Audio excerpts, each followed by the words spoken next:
Okay.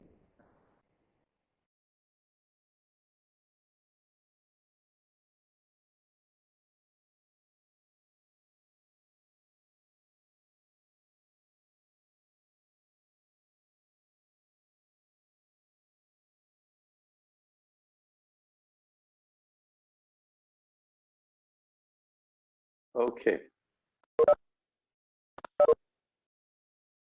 So I hope everyone can hear me properly. So let me know if or send a flag or something if it is if it is disconnected. Okay. So my name is Farid Alizadeh. I am a professor at MSIS, the Management Science and Information Systems Department, and I've been teaching this course, Neural Networks and Deep Learning, for the last 3 or 4 years. It's now one of the main courses. Hi, come on in. You don't have to. I mean, you can be here, but the class is online until 31st. But if you want, you can join. You could just sit. That's okay. So yeah, I did not actually. I got the memo that the classes are online until 31st, but I got it just about half an hour ago, so I'm a little bit embarrassed. But that's okay. So the problem, you know, do you have your laptop? Yeah, I don't know how to project on this. I have to figure that out. Somehow it doesn't project on this line. So if you go to my room, if you go to Canvas and find out the room, you should see it there. Yeah. I have to figure out how to project on this. It shows over there, or you can just turn around and look at that if you want to. I don't know how to project it on this. Okay, sorry. So the first place you want to go is the class website, which I should share, but where is it?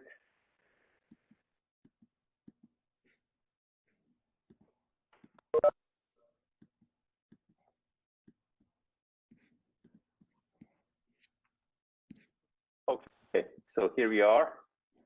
So if you go to canvas.rutgers.edu, I assume everyone is familiar with that. In canvas.rutgers.edu, you should see this course now.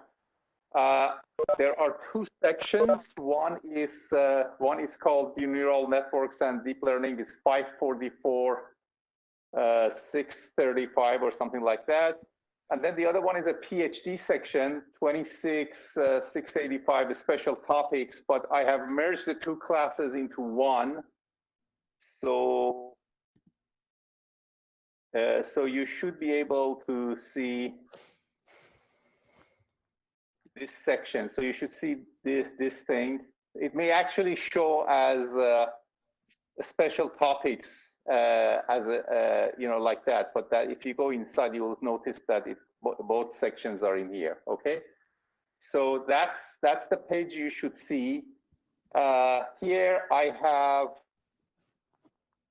listed my name and my room upstairs in the Livingston campus. The class obviously meets from 1 to 3:55. So I will give you a 5-minute break in the middle. So and then add 5 minutes to the class. So if you don't mind. So we will end at 3:55. The course will be broadcast on WebEx at my WebEx room. So this is something you want to save. I don't use Zoom is a little bit better, but because of all the Zoom attacks, I try to avoid Zoom and use WebEx. There are fewer WebEx attacks as far as I know. So that's one of the reasons I use WebEx until proven you know, incorrect on that ground too. I am on campus. I'm on this campus on Wednesdays, definitely. On other days, it's not clear. And also in Newark, it's not clear, depending on the meetings and everything else. I will be available. Office hours are official office hours are from 10 a.m. to noon on Wednesdays, or after class. You can talk to me after class on Wednesdays. For these hours, you don't need to make an appointment. Just drop in my office, or I will also turn on my WebEx at that time. If you want to see me on WebEx, that's fine too. So either in person in my room, my physical room, or in my digital room on WebEx. Okay. Let's see. Email. Please don't send me email at all. I get about 70 or 80 emails a day on completely different topics. So if you send me email, it will probably get lost. So instead, use Canvas, the inbox on Canvas, and send me email, a personal email through Canvas. Okay, so that's when I can see your email. When I'm examining it, I'm in the mindset of dealing with this class, and so I will look at your class. Now, if you have a personal or something that is only between you or is not of interest to other people, so you can send me email. On the other hand, if you have questions that are not personal, questions about homework, about, I found a typo here, or I don't understand this question and things like that, then you may want to use the discussion board. So you go to this discussion board, and of course, there's nothing going on right now, but you can create a topic and add a question like, what did you mean by this example? Or is there an error? Or I don't understand this part of the code you posted, and things like that. So for that type of thing, you want to use discussion. By the way, if you see a question that one of your fellow students has posted and you know the answer, by all means, post the answer. Okay, so that's kind of like a good give and take, and you can discuss questions in public. But so this is for most of your questions probably belong to the discussion board when everybody else can use the answers. If you have something personal, like you have a complaint about your grading or things like that, you can use the inbox or show up in my office hours. Okay, so that's that. As I said, I will stream all the lectures this semester. That does not now, I think, until January 31st, and if they don't change the rules, if you have to come in person in class, I would like everyone to show up in class. Don't just rely on WebEx streams. If there is a significant demand, I will try to, if it is possible, to create a room or reserve a room in Newark campus. I know some of you may be are in Newark campus and may be difficult to come to this class. So to New Brunswick, send me in the inbox, just a short note that you prefer the class to have a class in in Newark. If that's the case, I will try, but I won't promise to open, to create a class and then we can broadcast to that place. It's so I will try to do that. It's very difficult to get classes rooms at this time, but I will try. But before I do that, I also want to see how many people prefer not to come to New Brunswick and do it in Newark. Okay. when the class starts, I will expect everyone to wear masks and follow the university and the other state and federal laws about regulations about wearing masks in class. Okay, so that's that. Now, when you log into this system, to this class, here, so you will see this. This will always be here. This general information. We will probably have a teaching assistant who will grade your homework. So once I know exactly who that is, I will put information about the teaching assistant here and his WebEx, Zoom, or whatever other address in here. So then the next thing we want to always check is over here. So I will put this in reverse order. So today is the 19th. I have a bunch of stuff, so you can read that. And then whenever there is a new module, whenever there is a new homework, any kind of announcements, corrections, whatever, I will put it over here with the date. So in reverse order, so you will always have the most latest thing at the top. So today is 19, maybe on the 21st, on the 23rd, on the 15th, whatever of February, I will add stuff, so you will see it over here. So you should always try to check this area first for the new things that are happening. Now, the most important things on this panel of the website is the modules. That's basically, we go topic by topic. So let me go to the student view so that you can see. Okay, so you should be able to see right now this. This is our first module. This is an introduction. So I'm going to go over the lectures. So go over the topics. Sometimes there are lecture notes in the form of a PDF. So let me see. So that's basically, for example, here it will tell you what to read, what are the reading sections for this topic, and then what's going on. So and then the PDFs or lecture notes. Since we have a textbook, I'm not going to create lecture notes for everything. I only create lecture notes for things that I don't think the textbook is covering properly or the way I like it, or it's not in the textbook. I'll talk about the textbook. Also, this course will have lots and lots of programming and many examples. So the codes that I work on, I will post them over here. So all of these are Python courses, Python section scripts. So this is only one topic right now, and then as we add up, we will have more and more topics. Okay, the other thing.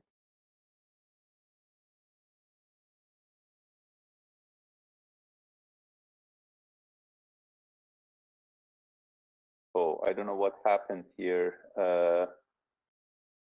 Okay, so I don't see it here, but right now there is no homework, but I'm gonna you're gonna see an assignments below this. I don't know what happened to it, it disappeared, but I will fix that. So the next one would be assignments, the homeworks. So the homeworks, I'll discuss the homeworks when I go to the syllabus, but that's where you wanna find the homeworks. The discussion I discussed, so that's the public questions and comments that you wanna put over here, and you can respond to those comments. And then the inbox is not here. The inbox is over here, that you can send me email through Canvas, not the regular email, through Canvas. So these are the main things. Then the files, all the files that are relevant to this course are saved in this file. So in case you wanted to recreate something, retrieve something, you can take a look at that. Okay, now let's go to the syllabus. So if you go to the syllabus page, there is a PDF file. You can take a look at the syllabus here.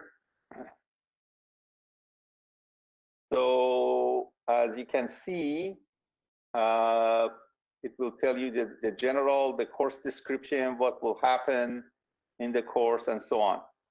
So the first thing is the textbook. The main textbook, unfortunately, I don't have the textbooks here with me. The main textbook is this book, and this book is available online, actually. So if I go,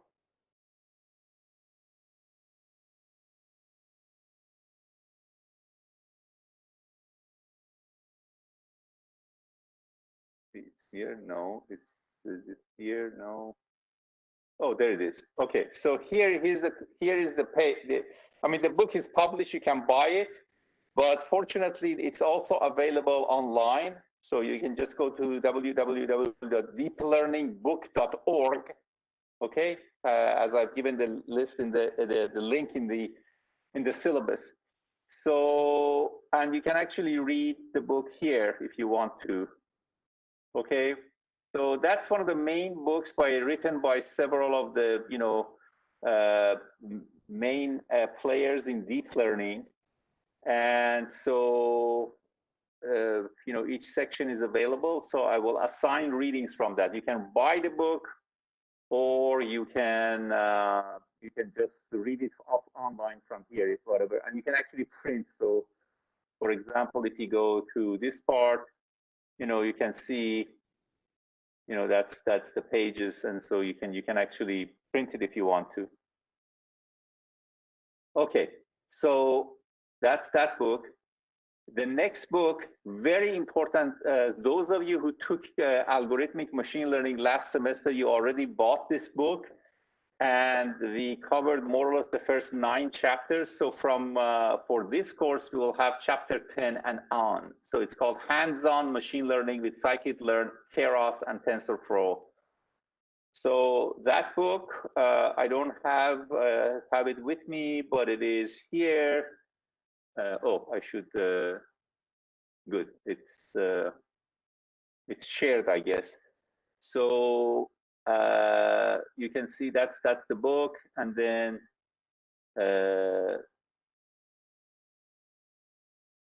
so I bought the online, and also I have the offline, the hard copy. So there are several chapters and so on, but we are going to basically look at part 2, neural networks and deep learning. So starting from chapter 10. So this book, so the first book by Goodfellow et al. Is mostly, it covers the theory, how each type of neural network works, what's the theory behind it, and so on and so forth. So we'll cover that, the theoretical aspect. This book, the hands-on book, also covers some theory, right?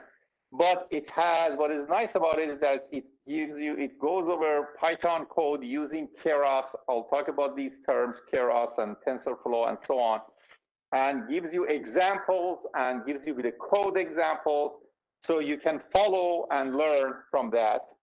Okay, so that's one of the books that I will assign a lot of stuff from. So, for example, if I go to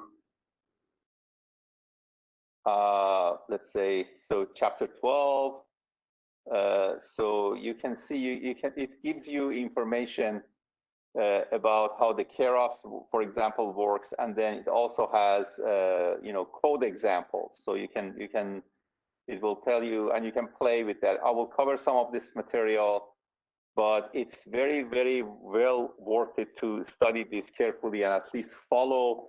I will assign sections and chapters from this book, but it is very much well worth your time to read this. But so this is more practical on the coding side. There is some theory, not as deep. It's just enough theory to get you going with the code examples. But the more theoretical aspect, the more theoretical foundational textbook is the one by Goodfellow that I showed you earlier. Okay, now the third book, I used to actually, a couple of years ago, that was instead of the hands-on, I used this book. Okay, this book by Cholet. Cholet is actually the guy who created Keras, and I will talk about it a couple of minutes soon about Keras. but he's the guy who generated Keras. The book that he had had an old edition. Unfortunately, TensorFlow, Keras, and stuff, whenever they upgrade to a new version, they are kind of not backwardly compatible with the old version. It's just they add some new stuff and then they disable some other old stuff. So a lot of times when you have when you have written some code in an older version, it won't even run on the new version. You have to change things. So that, unfortunately, backward compatibility, they don't respect that at all. So the book was outdated because we were using TensorFlow 2 and Keras, which is based on TensorFlow 2. But now there is a new edition, second edition, and it's available now. And again, and that's this book. Okay, and as you can see, let me know if there is a problem. I have a copy of WebEx, but I just want to make sure if you can't see something, just throw something out, and I will try to take a look. Okay, so this is also a good book to have. Okay, it is very similar. It's kind of parallel and similar to that hands-on book, but it's written by the guy who created Keras, and there are some nice examples in it. So again, some theory, not that much, but a lot of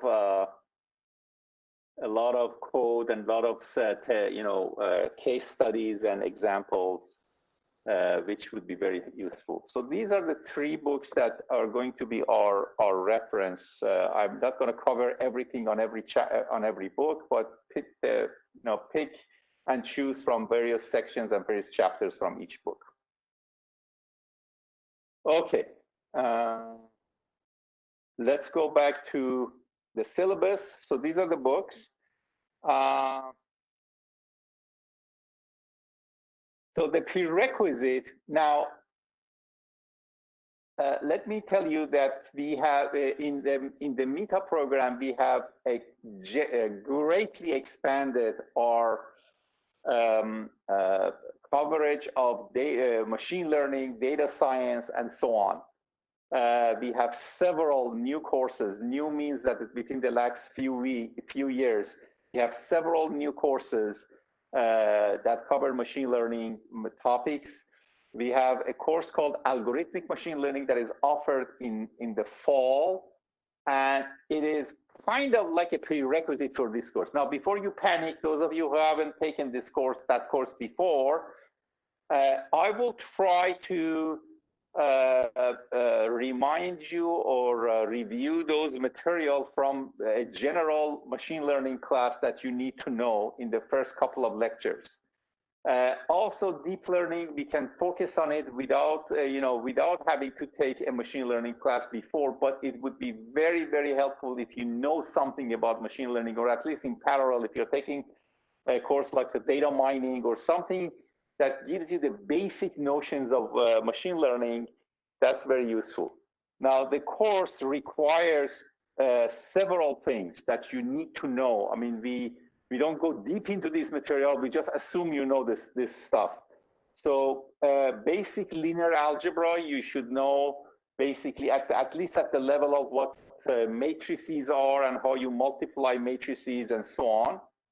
You need to know very, very basic calculus. Obviously, most of you, I mean, all of you you would not have been admitted to the program if you didn't have some courses in calculus, but we need to know some calculus, specifically, taking derivatives and so on, because these things become fundamental in deep learning. So we are going to cover some issues. So you should know this material. You need to know basic probability and statistics. Again, nothing very deep, but in the first couple of lectures, I remind you, at least you have to remember what a random variable is and what is a probability distribution and the probability density functions and so on.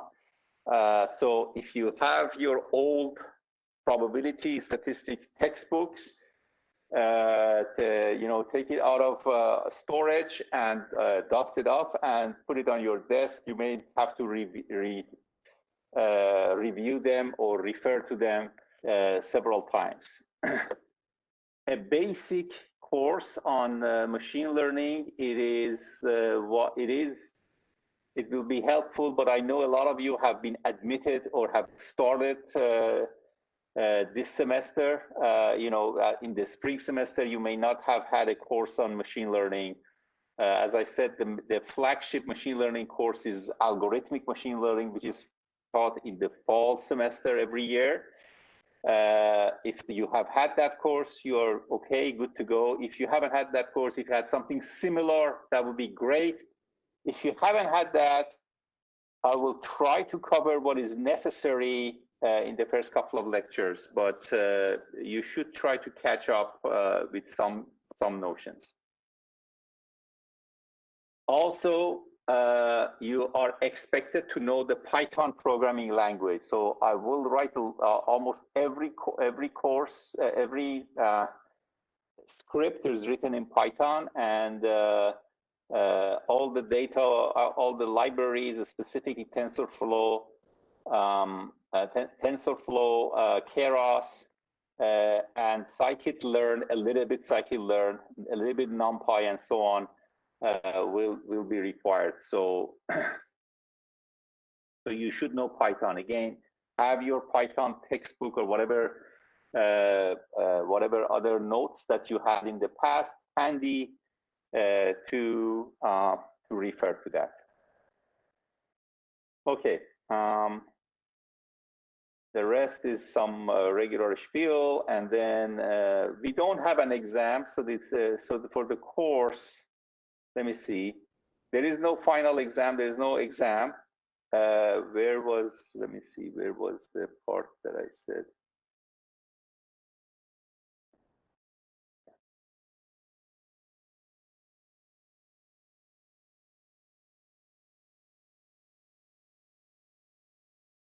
Okay, so let me see what's going on in here.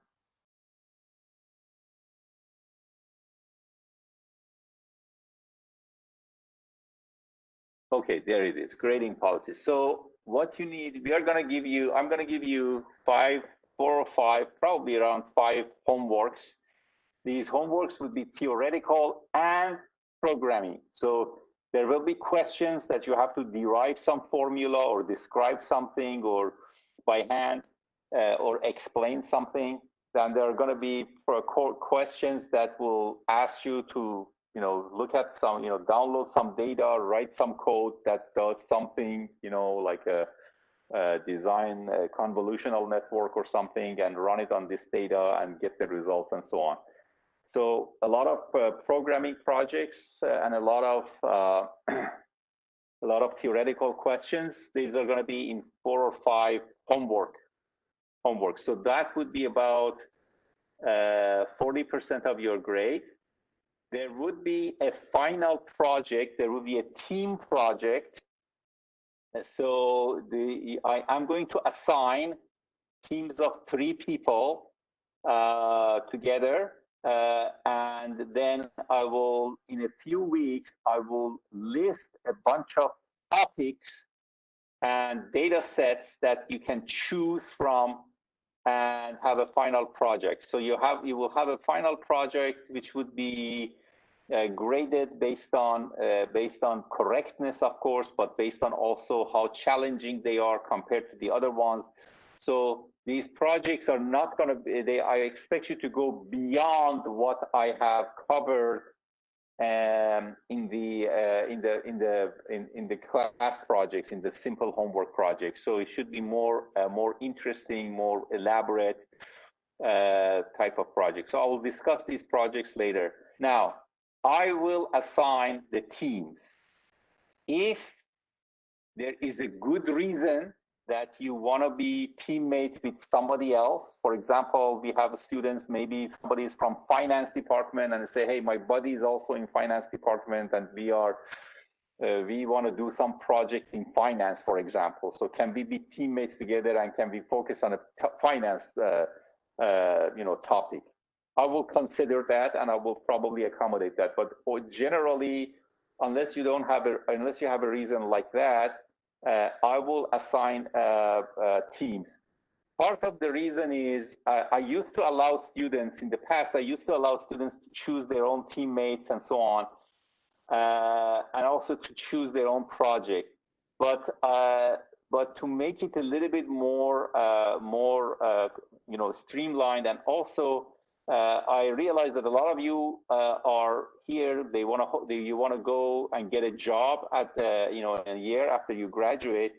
Well, in industry, you don't get to choose your project. You don't get to choose your team. You are put in a team. You're expected to work with a team that they've been assigned to you, and on a project that has been assigned to you. So you should be able to. So you should get used to working with other people that get out of your comfort zone. I will still let you some flexibility. So I will say, here are the type of projects, and I suggest some data sets. But within those, you don't have to use those data sets. But whatever data sets that you use has to be. I have to take a look and make sure that that's a good one. That's a nice data set. So I will assign the team of 3 people each, and then your final project, you will be expected to present them in the last day of classes, or if we have run out of time, in the finals week, on a Wednesday on the finals week. So one of those 2 days.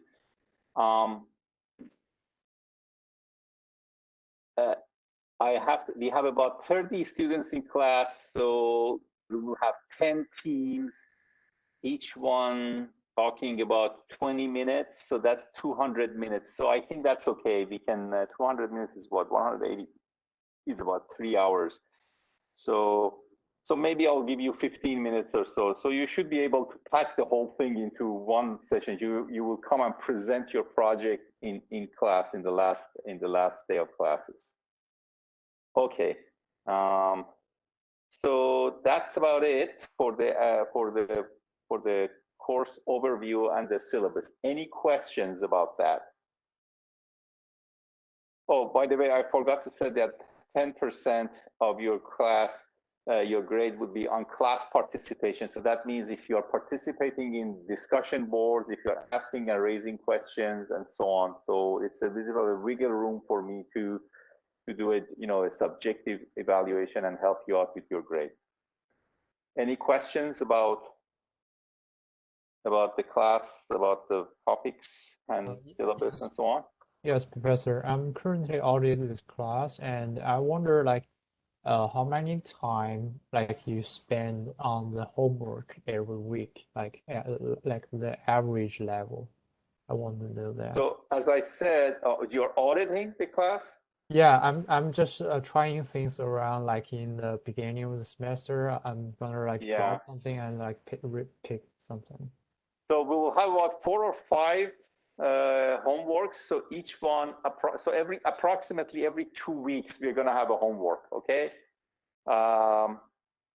and the homeworks. Well, I mean, they're basically based on class lectures and the reading assignments. You have to read and make sure you understand the topic, and you will do a theoretical homework based on that. And also, there will be questions that you have to do. So I will give you, for example, this is a data set. I'll explain what this data set does, and I will ask you to write a program, design a neural network or something that tries to do some learning on that data set, and then look at some metrics and maybe draw graphs and things like that. So you should be able to do Python. So there will be like 2 or 3 questions on Python per homework, and then maybe two or 3 questions, theoretical questions. So approximately 5 questions per, but could be slightly more, it could be slightly less. 5 questions per homework. About every 2 weeks there would be a homework. Approximately 5 homeworks probably. Okay. Okay. I remember that you mentioned the algorithm machine learning, like Algorithmic machine learning, yeah. yes. Unfortunately, I missed that class on the previous semesters, and I wonder, like, do you have any suggestions on like uh, some videos or textbooks like you recommended to make that part up? Well, uh, I mean, if you want, I can produce the videos of my lectures on that, but a faster way, um, uh, yes. So let me. So this hands-on machine learning, Hmm. um, the first 10 chapters are essentially what was more or less what was covered in the first course. Okay, so the first 10 chapters, Okay. the first couple of chapters, they tell you what's going on and, what's machine learning. And then they talk about, classification, regression, training, support vector machines, decision trees, etc., etc. So what you really need to know, and I will cover it in the first couple of lectures, are essentially linear and logistic regression, because uh, we're gonna start from there and then go to the deep learning that is essentially more sophisticated versions of linear and logistic regression. I mean, Okay. you can skip support vector machines for now, and then later, towards the end of the semester, we are going to talk about dimensionality reduction, which again, the classical method is PCA, principal component analysis. It would be helpful if you know what this is. That would be the last third of the semester. But again, we are going to have the deep learning or neural network version of this thing, or alternative to this thing, where you reduce dimension and you try to simplify data, and then the whole other applications. We're going to talk about generative stuff. I mean, this deep fake stuff that you can see and so on.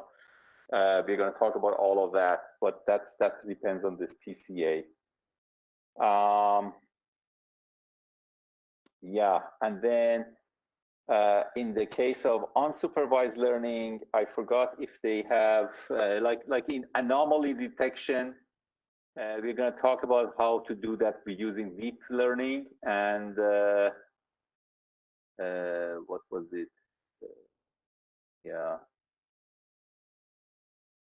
yeah, recommender systems also. We're going to cover that with deep learning. So you don't really don't know, you don't absolutely need to know that material. Mhm. But the first 10 chapters of this book is a good example of what is going on, the general theory, and then how how deep learning and neural networks attack these kind of problems specifically. So neural networks is a more specialized topic of a general top subject of machine learning. It's a specific technique that tries to solve these problems. Like decision trees here is a specific technique. I can teach a whole course on decision trees. So, but that's just one way of solving these problems. And then there is similarly there is um, the deep learning and neural networks are another specific method of solving machine learning problems. So I suggest that you have this book at your hand and then you want to review this material. That's the best one. If you really want, come talk to me offline. I can make the recordings of algorithmic machine learning class available to you from last semester. Okay. If I just like go through generally go through the hands-on machine learning book, like have a general understanding about machine learning should be fine, like doing Yeah, the yeah, neural network, right? yeah. It should Oh, be fine. okay, sure. That's all I'm asking. Thank you. Yeah. Any other questions? Okay. So a couple of other things that I would like to do is, yeah, so this is the deep learning work. I mentioned that already. You want to have, so obviously I assume that everybody knows Python by now, but it's not enough to know Python. It's also very important to know libraries that are useful. So Scikitlearn, we are not going to use Scikitlearn that much, but except for a few utilities. But Scikitlearn is a whole library. So this is let me just go to the top page. So basically, it says scikitlearn.org, and you start from here, and it will. It has both description of functions and utilities available, and also there is a tutorial that gives you the background and examples and the theory a little bit. Like, for example, if you're interested in regression, you can go here and talk about regression. The other one that is very important is Keras. We are going to be using Keras is a Keras and Tensor. So that before I talk about it, let me talk about something else. So the other thing that is very important is Numpy. Again, Numpy is a numerical library for scientific computing. So adding, subtracting arrays and things like that, matrices, multiplication, things such as numerical functions such as exponentiation, logarithm, sine, cosine, square root, things like that. So these are all available in Numpy. Also, a lot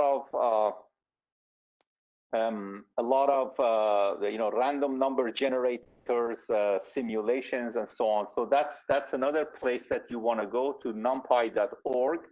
That's a very important library. Now, TensorFlow is a utility that is designed by Google. So the best way to think of TensorFlow is that TensorFlow is like NumPy, very similar, but not exactly the same, very similar to NumPy. So you would ask yourself, well, why would somebody want to reinvent this thing? We already have a NumPy library. Why would you create TensorFlow for that? TensorFlow is designed to run on parallel machines. As we will see soon, a lot of neural networks computation are drastic. That we are talking about billions and trillions of operations, and so your laptop, even if it's a state of the art and a brand new laptop with the fastest CPUs and etc., we are going to be able to do a lot with your laptop or with your computer, but we are going to come across projects that really require big parallel machines. So TensorFlow is designed to run on parallel machines, and so TensorFlow is so you need. We will get to TensorFlow when the time comes, and we'll see some some utilities. Then there is this thing called Keras. So its website is keras.io. So Keras is designed, it's another library on top of TensorFlow.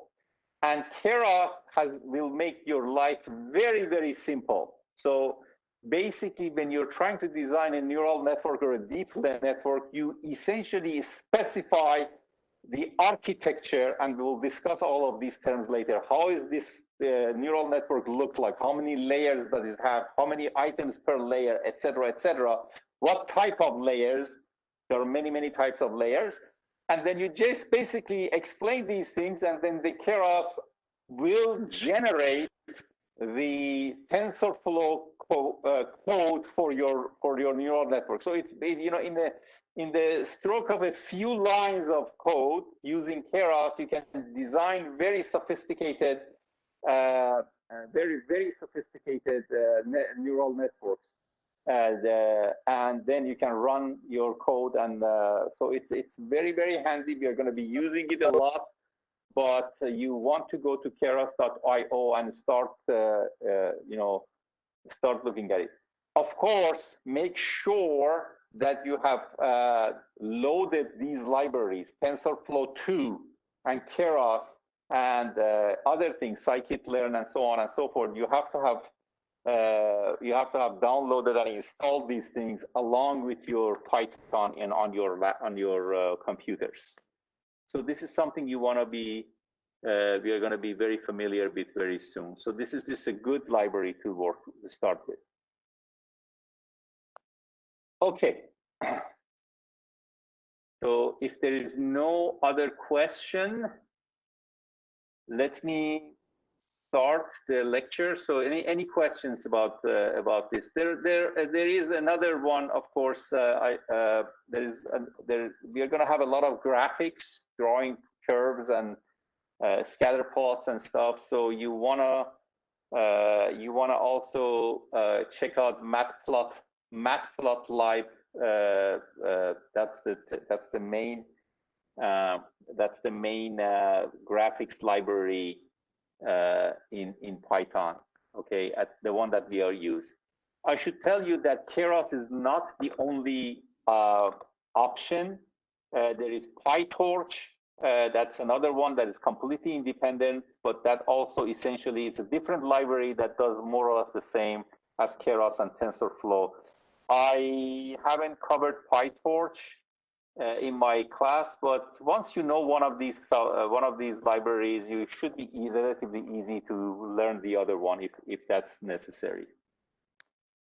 Okay, before I start actually talking about lecture and so on, any questions? Professor, I have a question. So Yeah. when you're installing Keras and TensorFlow, is it the same as installing any other package on Python? Do you use pip install for that, or is there another technique to do it? You can use pip. I use something called I use Anaconda, which is over. Anaconda is if you don't know what that is, then forget about it. But if you have used Anaconda to install stuff, I have used Anaconda to install first TensorFlow and then Keras. Okay, so you should use pip. This guy will. I mean, when you go to Keras, for example, it will tell you like get started. It will tell you how to install and so on. Okay, so you should be able to here installing Keras. So yeah, how to download and so on and so forth. So just take a look at that. But I have used Anaconda and the Conda approach, but you should be able to do pip also if you want to. Got it. All right. Thank you. Okay. Yeah. Any other questions? Okay.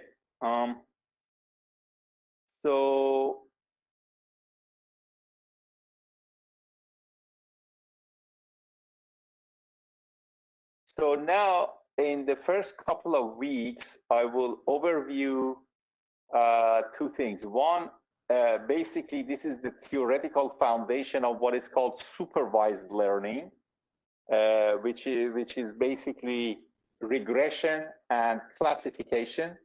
I'll talk to you about the supervised learning. And I also give you an overview of what neural networks are, at least in the context of supervised learning. Later, we are going to be using neural networks in other approaches, in other, not approach, but in other, contexts, such as, for example, generating, the deep fake stuff that you hear, or generating art, or things such as recommender systems, anomaly detection, and so on and so forth. So we will talk about these things later on, the natural language processing and so on. But right now, I'm going to start talking, and I have posted two things, but you also want to in the deep learning book, you may want to read. So in the first part, this stuff, linear algebra, probability, and information, these are the basics that we need to know. So these are all reviews.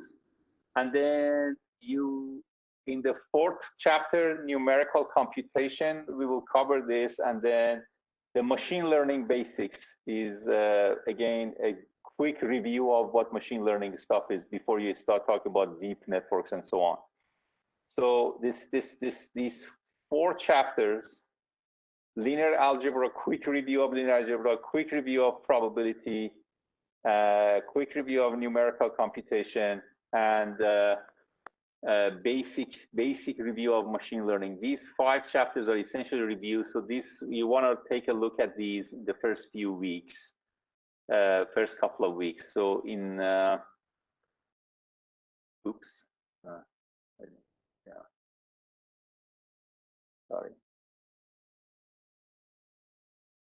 So here I will assign readings. So handbook, that's the handbook of machine learning chapter. You want to read chapter 10 to get used to what deep learning is all about. And then the deep learning book, you want to do chapters 2 and 3 for review of linear algebra and probability, and chapter 5. So don't read yet. Don't do the chapter.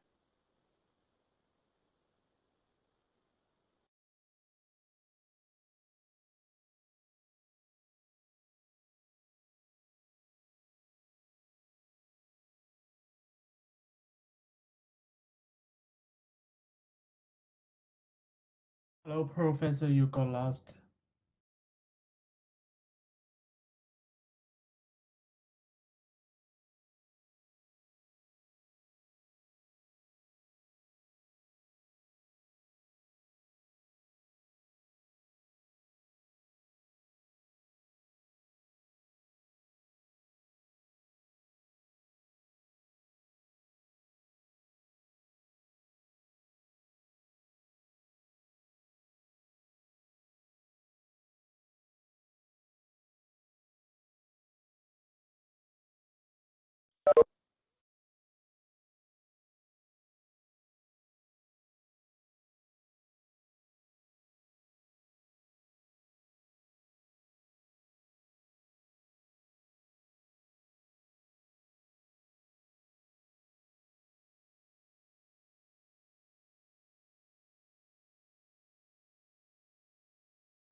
Okay, I hope. Okay, so I have posted 2 lecture notes, one about topic 1, about just a review of maximum likelihood paradigm. So let me start with basic. So let's start with the simplest idea of. Can anybody hear me or not? Is there a problem with audio, or we are okay? We can hear you now, Professor. Yes, we can hear Okay, you. great. Okay, great. So let me talk about supervised learning, and the 2 subtopics are regression and classification. And the distinction between these 2 is not, it's kind of fuzzy. Okay, so the supervised learning, you basically start with a data that has 2 sections. The one section is, these are called features, or in the statistical term, these are called independent variables.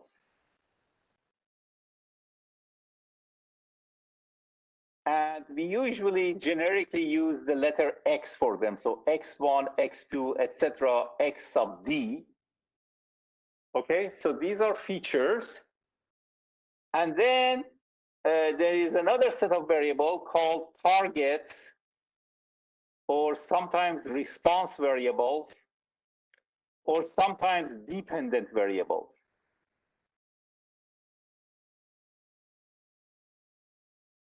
So we will represent them by y1, y2, etc. Let's call them yk. So these are y.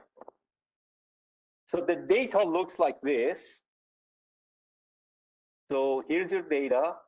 And essentially what you have x1, x2, etc., xd, and then y1, y2, etc., yk. And then you have observations. So just to make things concrete, let's assume that x1 and x2 are somebody's height, and x2 is the amount of calorie they take per day, and then other subjects. So let's just think of two things, like the height and the amount of calorie they take. But you can add other stuff. And then let's say y, we have only one y, and that is the person's weight. Okay, so we have on this thing, we have one element. Just I'm giving you a concrete example. Only one k is equal to 1. We have weight here. Okay, so here is weight. And then here, maybe two things: the person's height and the average calorie per day. Okay, and then we look at different people, and then for each one, we record their corresponding features, and then their corresponding response variables, and so on. We make n observation or n data points. So xn1, xn2, etc., xnd, and then we have yn1, yn2, etc., ynd. Okay, so that would be a typical data set. So as a concrete example, suppose I have, as an example, suppose I have a person's, height. So that would be kind of like x1, and average calorie per day. So think of this as x2, and then weight, or y, would be the response variable. And then I have the first person height, and his. You can even have a third. Let me even make it more interesting. So let's say the third variable is whether it's gender. Yes, it's being recorded. Gender, which could be, for example, male or female. Okay, so we call that x3. So here I will have x12, x13, and then y1. And then I look at n different people. So the nth person would be his height would be this number. His or her average calorie would be this number. And then whether it's a male or female would be this number, or this sign, and then the weight would be this sign. Okay, so that would be a data set. Now, so the idea here is that we are gonna use the vector x. So x1 through xd is a vector, so just basically a list, an ordered list, and then the y's are also a vector. Maybe we have k y's. So this is basically, we call this the feature vector. And here we will call it the target or the response vector. A lot of times the target is only one item, but we are going to see a lot of situations where we have multiple items. But one item is most common. Okay, so for example, in this example, height So X equals height, calorie per day, and gender as the feature vector, and then Y, here just Y has only one, and its weight is the target vector, okay? So the whole point of supervised learning is that we believe that there is a functional relationship between the x's and the y. So we believe that y is equal to some function, let me use capital letters, some function f of x. Okay? The idea is to guess what this f is, this functional relationship is between the y's and the x's by observing these examples. So in the neural network, these are called examples. In other fields, they call them just data, okay? So they are observations. But so these are examples. So it says that, for example, this person is 160 centimeters. He takes, for example, 1,500 calories per day, and he's a male. And his weight is, for example, 70 kilograms. This next person, for example, is 165 centimeters, takes 2,000 calories, is a female, and her weight is, for example, let's say 75 kilograms, and so on. We write like as many, like we may have 1,000 or 10,000. N is the number of data points.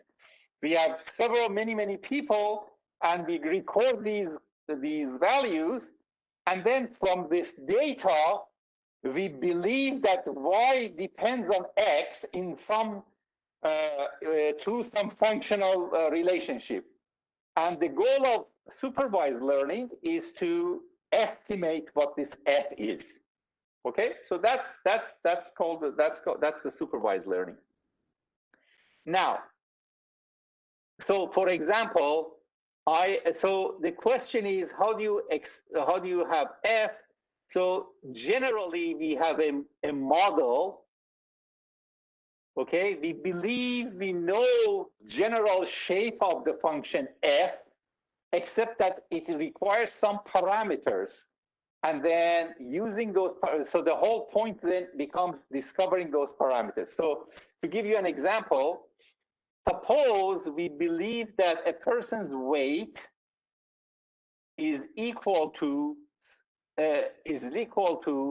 let's say some constant W0 plus another constant W1 times height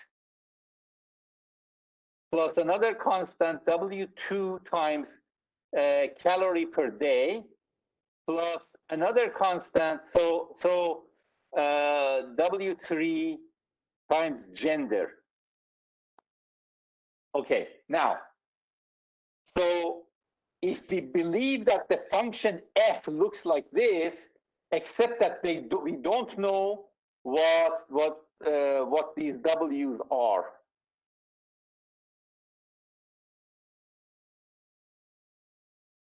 Okay, so the whole point of this problem then is from this data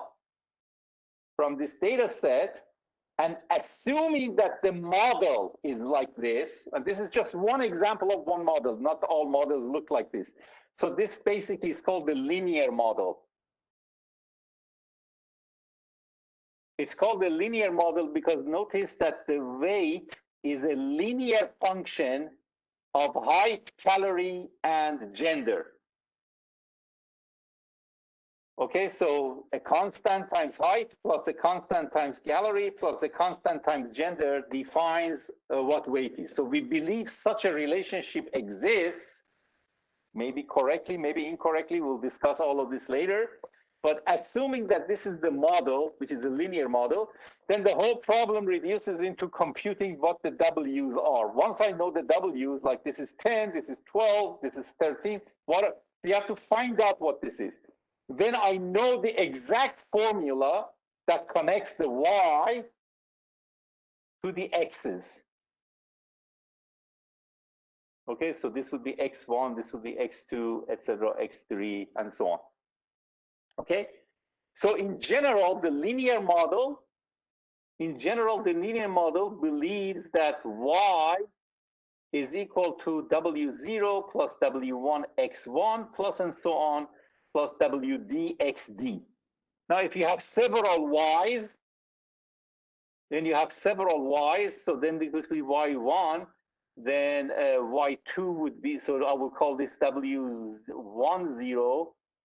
11, 1d, and then I will have a second y, then it will be w20 plus w21 x1 plus and so on plus w2d xd and so on. Yk would be wk0 plus wk1 x1 plus and so on plus wkd xd.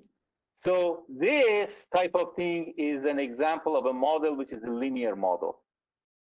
It believes that the y's, the response variables, are linearly dependent on the x's.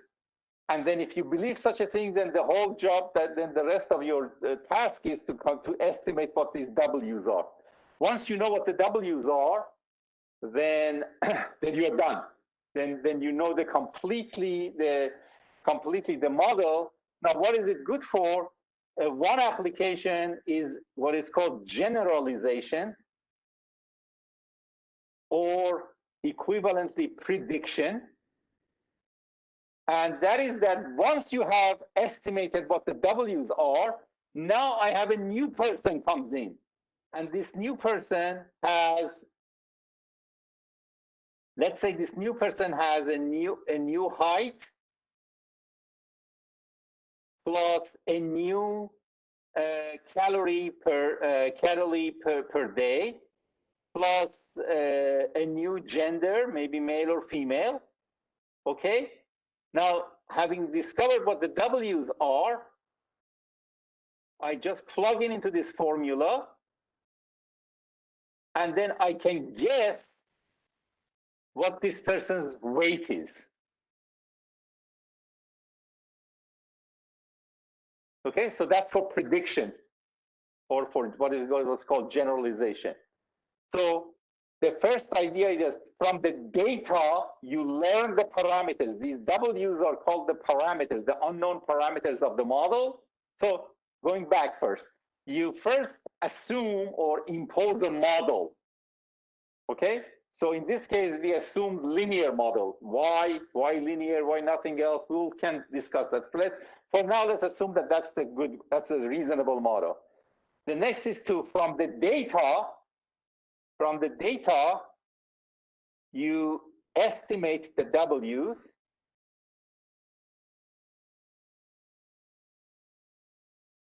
Now that you know the W's, you now completely know the formula of the model. Now you can use the W's to predict new points. You can also predict the old points and compare it to their corresponding Y's to see how good you did. But also an unknown person comes in, they give you their weight, their calorie, their gender, and you can predict what their weight is if you know the W. So that's what's called supervised learning. Basically, it's called supervised learning because we have a bunch of X's and a bunch of Y's. We believe there is a functional relationship between X and Y. We believe that this functional relationship has a certain shape, certain formula, but there are constant terms involved, and we want to predict what we want to learn from the data, what those those parameters W's are. Once we know these things, then we have the model completely, and when a new item comes in, if we take their X's, then we can predict what the Y is, or we can guess what the Y is. Okay, so that's basically what we call regression. Now, I actually passed by you without anybody objecting yet something that is a little bit weird. And okay, so here's the situation. So in this example, the height is a numerical value. Somebody's height is, like 162 centimeters or 170 centimeters or whatever. Somebody's calorie intake is also a numerical value, 1,500 calories, 2,000 calories, whatever. But gender is not a number. Male or female is not a number. Okay, so what the hell does that mean to multiply W by female? It makes no sense because this is not a numerical value. So basically, both a variable, whether it is a feature, that is, it's an X, or a response, a target, can be numerical. That is, it's a number, or it can be categorical. It is something that is not a number, anything other than a number. So for example, categorical examples are, for example, gender. It could be male or female. It could be, for example, ethnicity. For example, you may say, white, black, Hispanic, I don't know, Asian, whatever. I mean, no. So it could be a situation like this, which is a binary, or it could be something that is not binary, many different categories. They can think of many other things. We will talk about that later. We will see a lot of these kind of variables later on a lot in this course. So with the numerical variables, we have no problem. We can always multiply numbers. But what does that mean? You can multiply a weight by Hispanic. Doesn't make sense. So here, there is a way, it's called the one-hot encoding.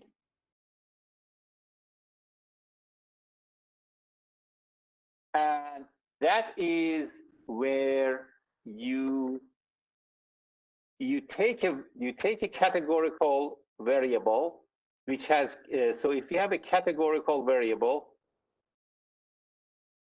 which has, let's say, capital K classes. So, for example, ethnicity may have white, black, Hispanic, Asian, let's say only these four. So then here K would be 4. Or in the gender, we have male or female, okay? So then we create a 0, 1 vector, okay? So here, for example, the vector is represented by female and male. So if somebody is a male, then the female component is 0, the male component is 1. If someone is a female, then you put a 1 and a 0. Okay, so you represent the categorical variable, replace it by a vector of 0s and 1s, which correspond to the number of classes that person has. Now, if, for example, if we had ethnicity, then let's say, just for the sake of argument, that we have only white, black, Hispanic, and Asian, as our ethnicities. So then, if a person is categorized as white, then it would be 1, 0, 0, 0. If a person is black, then it would be 0, 1, 0, 0. If that person is Hispanic, it would be 0, 0, 1, 0. And if the person is Asian, it would be 0, 0, 0, 1. Okay? So if there are K categories, we create a vector of size K of 0s and 1s. And then we label it like that. So such a thing is called one-hot encoding. So there's only one per. So it's a vector of 0s and 1 with exactly 1 1 in this case. Now, there are situations where you may have more than 1 1 here. So let me give you another example. So for example, let's say you're studying movies. So, and then the genre of a movie. So let's say the genres are action, romance, sci-fi, let's say horror, and let's say documentary, for example. Just let's say these are the categories. Okay. So here a movie can have more than one. So it could be an action and romance, or it could be an action and sci-fi, or it could be a sci-fi and horror. So in that case, you may have more than one. So a movie that is both action and romance, it will have 2 1. So this is not a one-hot encoding anymore. So in some cases, you can belong to several genres or several classes. Then that's how you encode. In some cases, you can belong only to one class, one and only one class. So you encode it with a single one. So you either are male or female, or you either are, for example, white or black or Hispanic or Asian, and etc. Okay, so that's how you do this. Okay, so going back to linear model,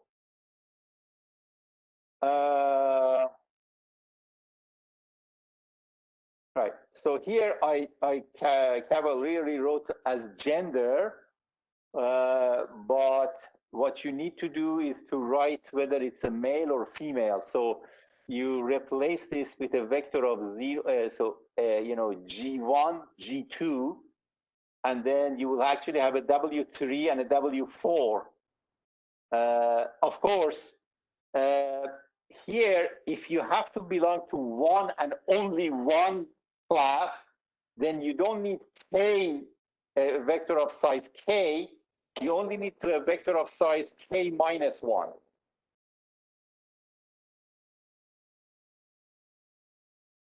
So you only need a vector of size K minus 1.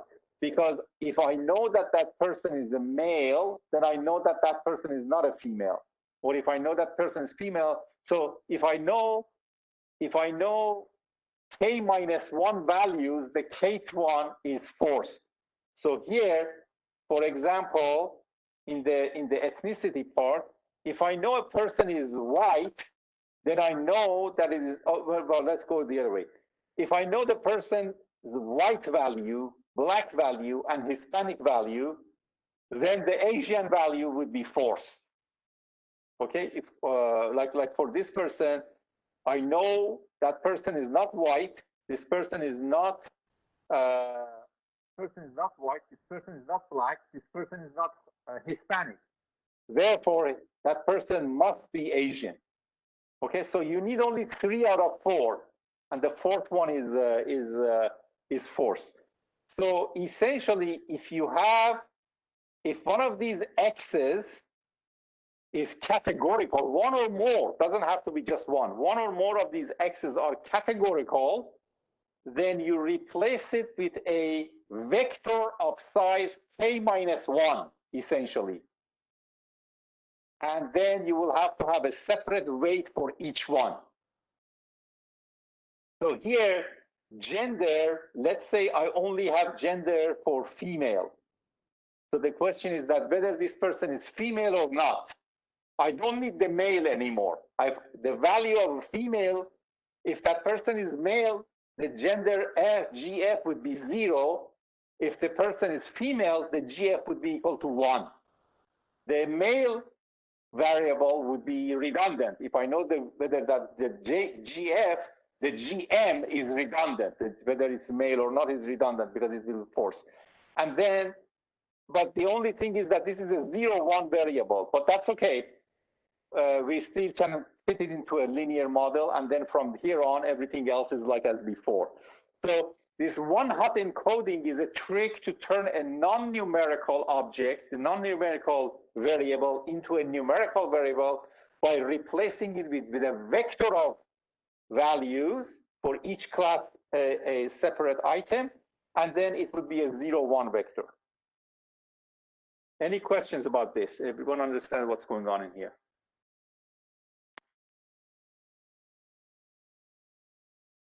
Okay. Now, in general, if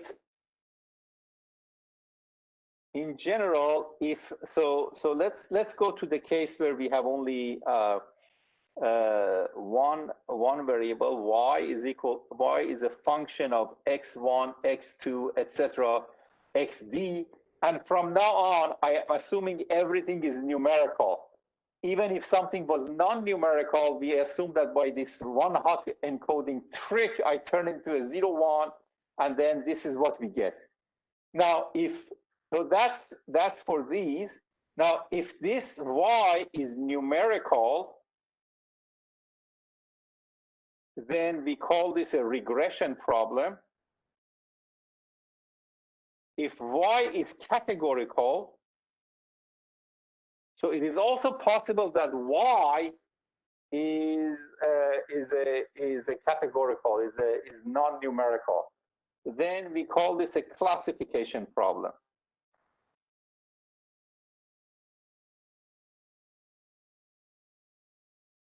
Okay, so classification is the case where y part is a categorical. So as an example of a classification, suppose that you are a bank, so you are a bank customer and you want to apply for a loan. So a bank customer, the bank asks you for income, for example, your age, for example, years of employment, for example, whether you are married or not, and so on. So let's say only these questions. So this could it be x1, this is x2, this is x3. This is a categorical, that married is a categorical variable, yes or no. And since there are only two variables, that means that we can call this x4 for yes. Then the no part is false. Okay, so these are the things. And then y here is also a categorical, in this case binary, and it means that approved for loan or rejected. Okay, so our data could be a bunch of people, historically we look at all the people who applied for loan, or a lot of people who applied for loan for this bank. We record their income, their age, the number of years of employment, and whether they are married or not. And then the y is basically yes, approved, no, didn't approve, no, yes, and so on. And here you have the income and age and so on and so forth. So such a thing will be a classification problem. Now,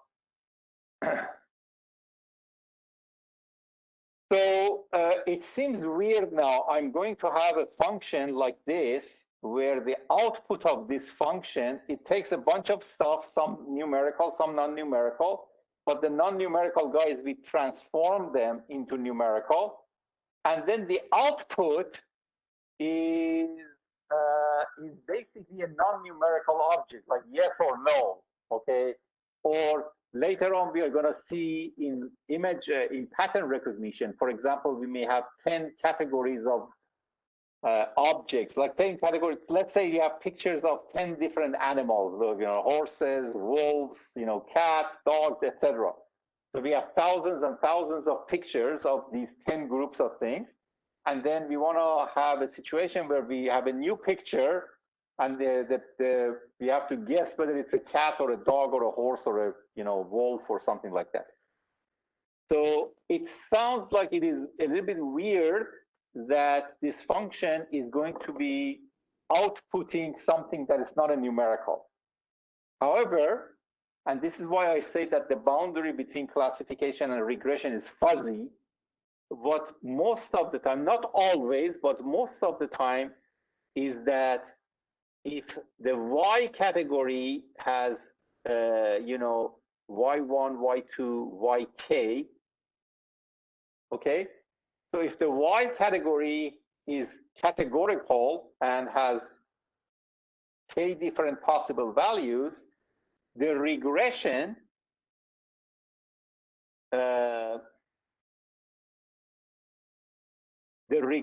function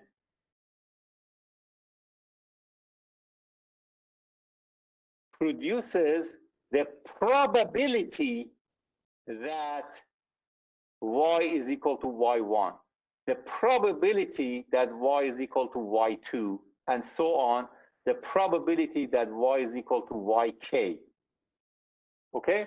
So for example, in the loan example, where I give you income, age, years of employment, and whether you're married or not, and the outcome is approved for loan or rejected for loan, instead of producing yes approved or no rejected, I'm going to produce a number. This number is going to be between 0 and 1, and this will generate the probability that you were approved for the loan. So you could say, oh, my income is $100,000 a year. I am 40 years old. I have been on job, for 10 years, in this job for 10 years, and I'm married, okay? And then the function, this f function that we somehow have learned, or we are supposed to learn, produces not whether you're going to be approved for loan or rejected for loan. It's going to produce probability. We'll say, okay, 80% you're going to be approved for the loan, or 20% you're going to not approve. So obviously here also some of the PIs, so we will have P1, P2, etc., PK, and of course some of the PIs must add up to 1, because one of these outcomes is going to happen.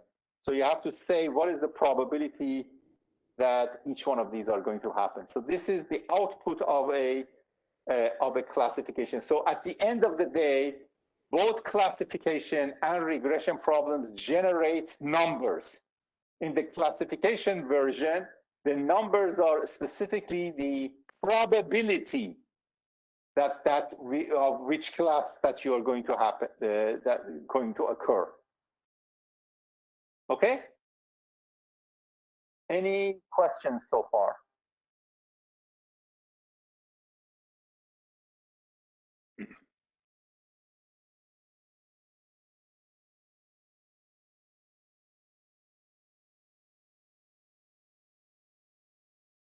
Okay, so if there is no question, I think this is a good place to stop, give you a 5-minute break.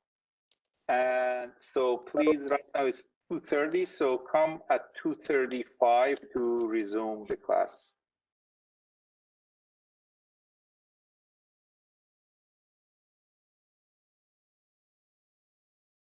Okay, let's start.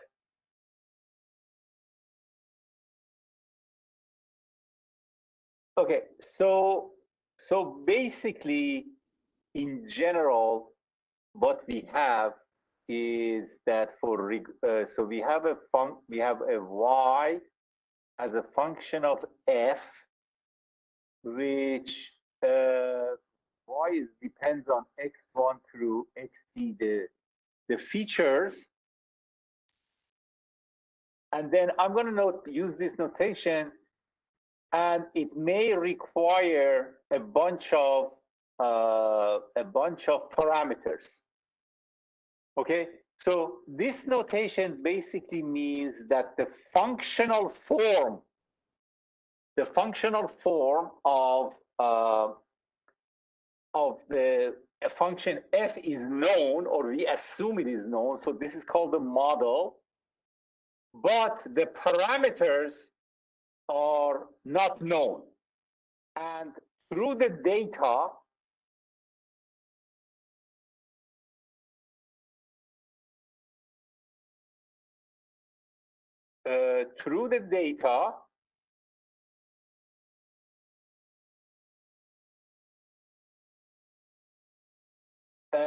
we are going to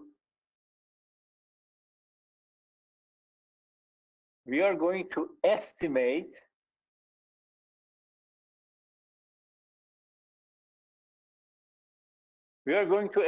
these W's. So a simple model is, for example, linear model, which we believe that y is linearly depends on the x's. Okay. Now you may say to yourself, wait a second, linear model is very simple. I mean, why should there be a linear relationship? There are so many other possible relationships. So it is possible that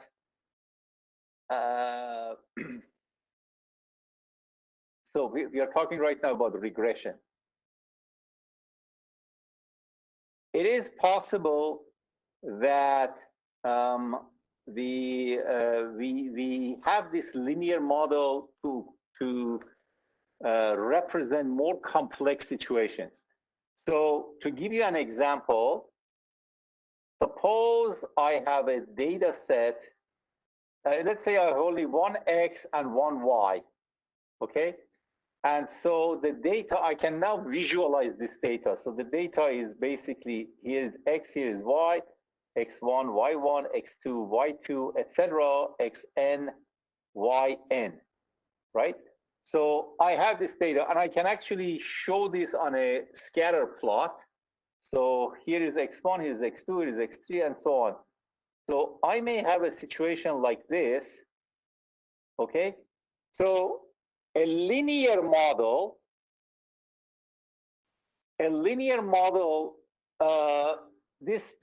just eyeballing this, by just looking at this data, we can see that a linear model graph is a straight line. There is no way that you can fit a straight line in a satisfactory manner. I mean,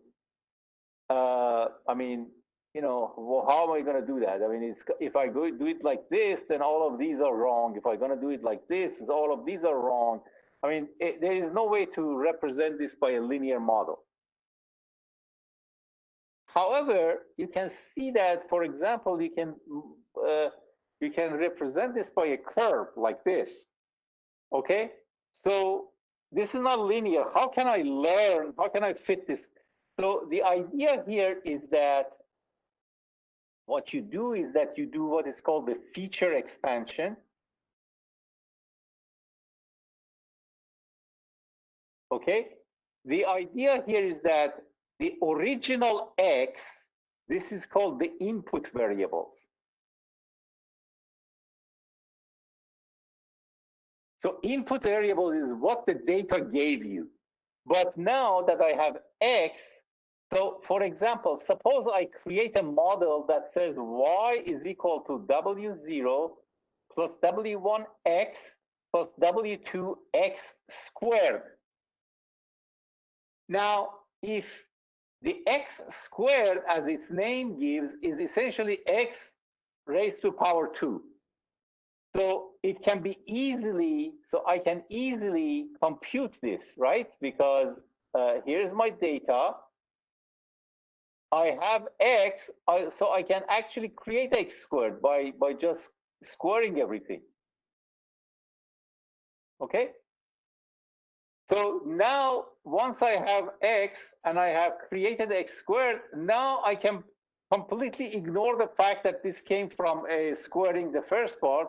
This is just a new variable. This is just a new data set with two features, x1 and x2. x1 is the old x, and x2 is the old x as a square. But now this is still a linear model. It's linear because it's linear in the W's. So by using the input variables and then generating,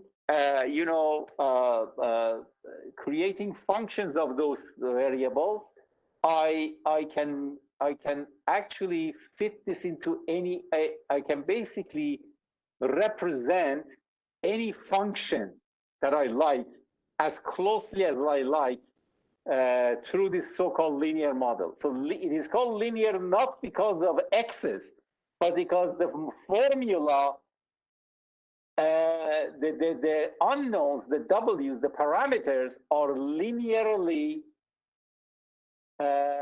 related to the features. Now here features are maybe all input variables and then some functions of those input variables. So the basic idea then here is that if I have x1 through xd as my input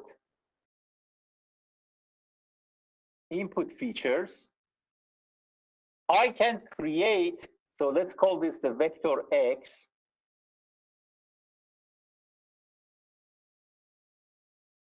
I can have a bunch of new functions. I will call this phi1 of x, phi2 of x, and so on, phi capital D of x, to distinguish it from the original size of the input space.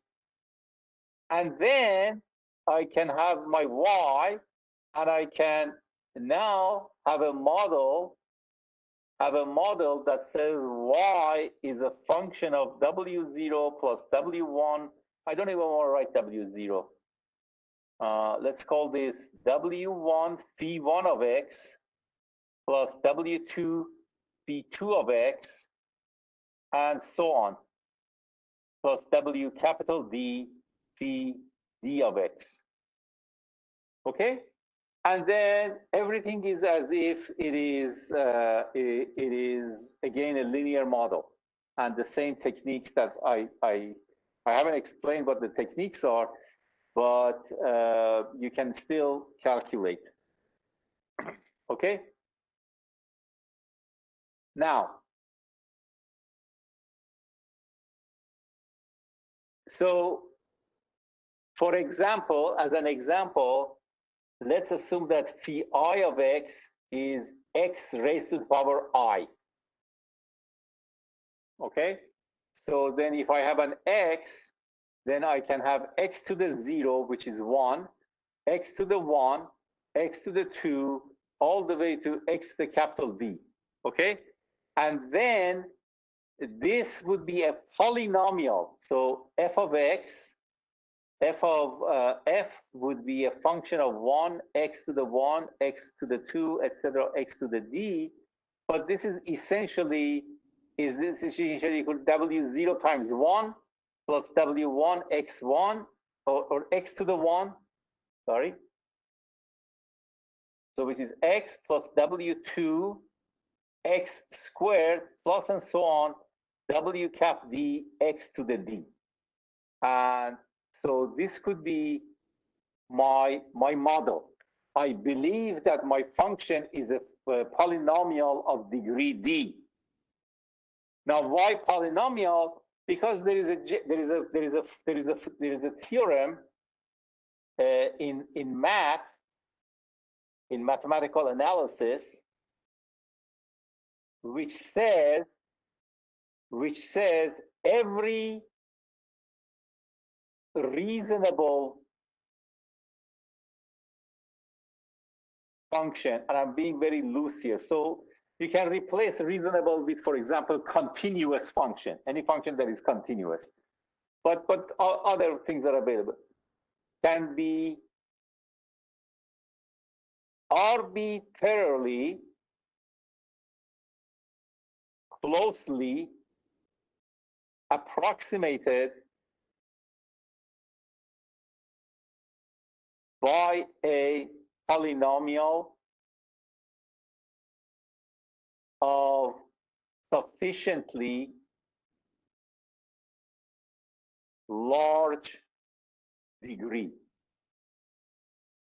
Okay, so what this says is that, for example, suppose the true function, here's an example.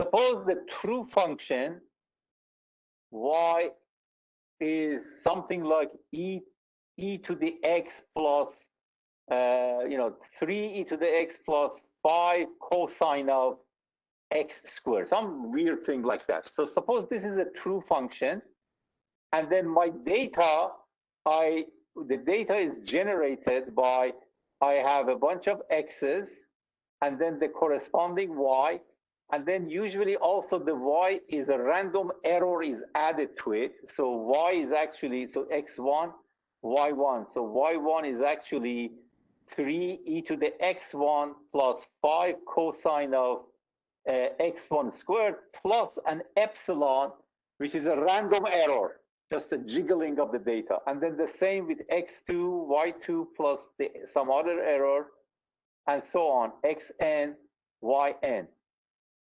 plus some error, okay? And the secret formula is this, okay? The secret formula is this, that's the true f. What this Weierstrass theorem says, well, this is obviously not a polynomial. This is some weird function, okay? But what Weierstrass theorem says is that there is a, so if suppose I want to compute this to within, you know, some epsilon, you know, I want to have the y and the y approximated to be less than or equal to epsilon, some value epsilon, let's say 10 to the minus 5 or 10 to the minus 10 or something like that. Then I can find out a polynomial, w0 plus w1x plus w and so on plus wd x to the d. I can find a number d, an integer d, raised to power 10, raised to power 20, whatever, and a polynomial such that this polynomial, let's call this p of x, this polynomial p of x and f of x are very close. Their difference is, for every x in the range of values, is less than epsilon. So in graphics, it means that if this is the true function, okay, then I can always find a polynomial, okay? So the orange is the polynomial, the black is the true function f, and then the difference between them at every point of interest in the range of data that I have, so that the range could be from here to here, is always less than f. F minus poly is the absolute value, we don't care if it's above or below, is less than epsilon. So I can always find a polynomial. So here is the big idea. The big idea is that whatever function you have that relates y to x, okay, whatever function that you have y to x, you can always find a polynomial of sufficiently large degree that approximates that unknown function nicely. That means that I can always find a linear model, for example, using polynomials to approximate any kind of function that I'm interested in, okay? What I'm saying is not really something new. It shouldn't astonish you. For example, if you think about it, a computer at the CPU level can only add and multiply. It can't do anything else. However, if you have a calculator or a function, you can have, you know, you in the libraries, you have e to the x, you have log x, you have cosine, you have sine, you have all this stuff. Okay, where do they come from?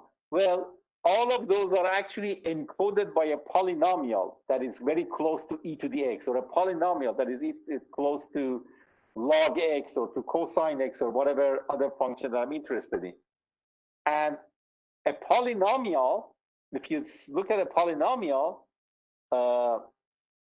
like this, all you need is add and multiply. The power is also a multiply, right? X squared is just x times x. X to the d is just x times x times x, d times. So a polynomial uses only addition and multiplication. And yet this combination can basically mimic any function approximately, depending on how much, how accurate I want. If you are using a calculator that does 10 digits of accuracy, then your epsilon is 10 to the minus 10. And then you have to choose the degree of polynomial and other issues in such a way that this difference can never exceed 10 to the minus 10, for example. So that would be, that's how it works. So linear model for regression. So the big conclusion is that linear model for regression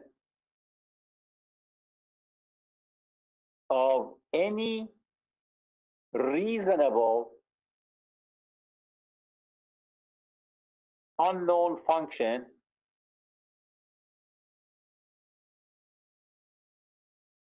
is enough theoretically. Okay? So here reasonable could be something like a continuous function, or even if it is a discontinuous function, the number of discontinuities is finite and things like that. Now, what does it mean theoretically? So you may have a very complicated function. Okay, you may have a very complicated. To give you an example, something that we will deal with later. Suppose you have a picture. A picture is what? Is basically let's say an m by n set of pixels, right? So for example, if you have a picture that is 100 by 100, 100 by 100, so 10,000 pixels, 10K pixel, very low resolution with today's standards. And then each one of these pixels is basically a number. So if it is, let's say that for simplicity, let's say it's a black and white picture. So basically, this is a gray scale. These numbers here tell you, for example, some number between 0 and 255, different 256 levels of blackness. You know, 0 would be all the way black, to 255 would be the whitest of the white, and then everything in between is shades of gray. And every pixel is a shade of gray, and that gives you a picture. So a picture is nothing but a table of numbers, and you can actually put it into a straight line. You know, you can write it row by row, so you will have d features, which is equal to m times n. So that's the picture.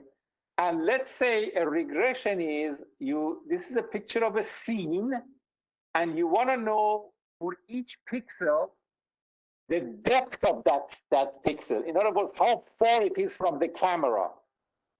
Okay, so something is far, you could say it's okay, it's about 100 feet away. Something is maybe a little bit closer, you say this is a 50 feet away, and something is very close. You can say that this is like a 1 feet away, okay? So here you have a regression problem that maps an m by n pixel to another set. For each pixel, it assigns a depth, how far it is from the camera. So that's a regression problem, okay? So if you think about it, that is a very complicated function. What you do, your data would be you give thousands of pictures, and for each one you have a depth map. For each pixel you will say how far it is from the camera, and from this, so your data would be x1 through x sub mn and y1 through y sub n. You may have n such pictures, and for each one you will tell what the depth map is. So that's your data, and from here you want to compute y is equal to f of x. Okay, so this is a complicated. It's a complicated function. It's not something that you can linear or anything like that. It's complicated. However, theoretically, you can use a polynomial. Now here, I use the polynomial of one variable. You can use a polynomial of multiple variables, and you can basically find this relationship. I use the word theoretically is because when the function is very complicated, then the degree of the polynomial may be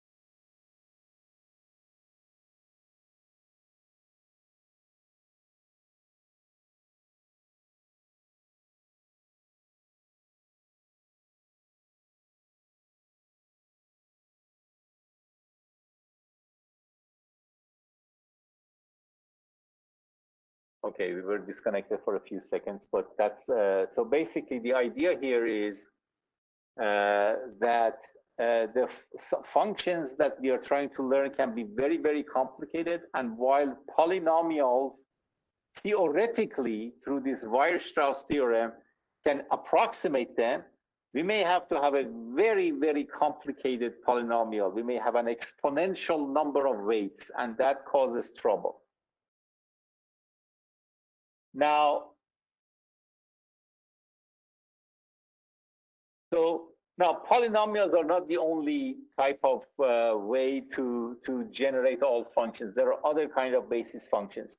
Now, what I want to talk about right now is that the neural network approach.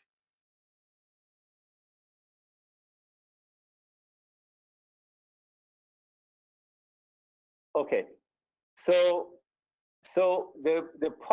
before I talk about neural networks, so let me just wrap up the polynomial or similar approaches as follows. So the polynomial approach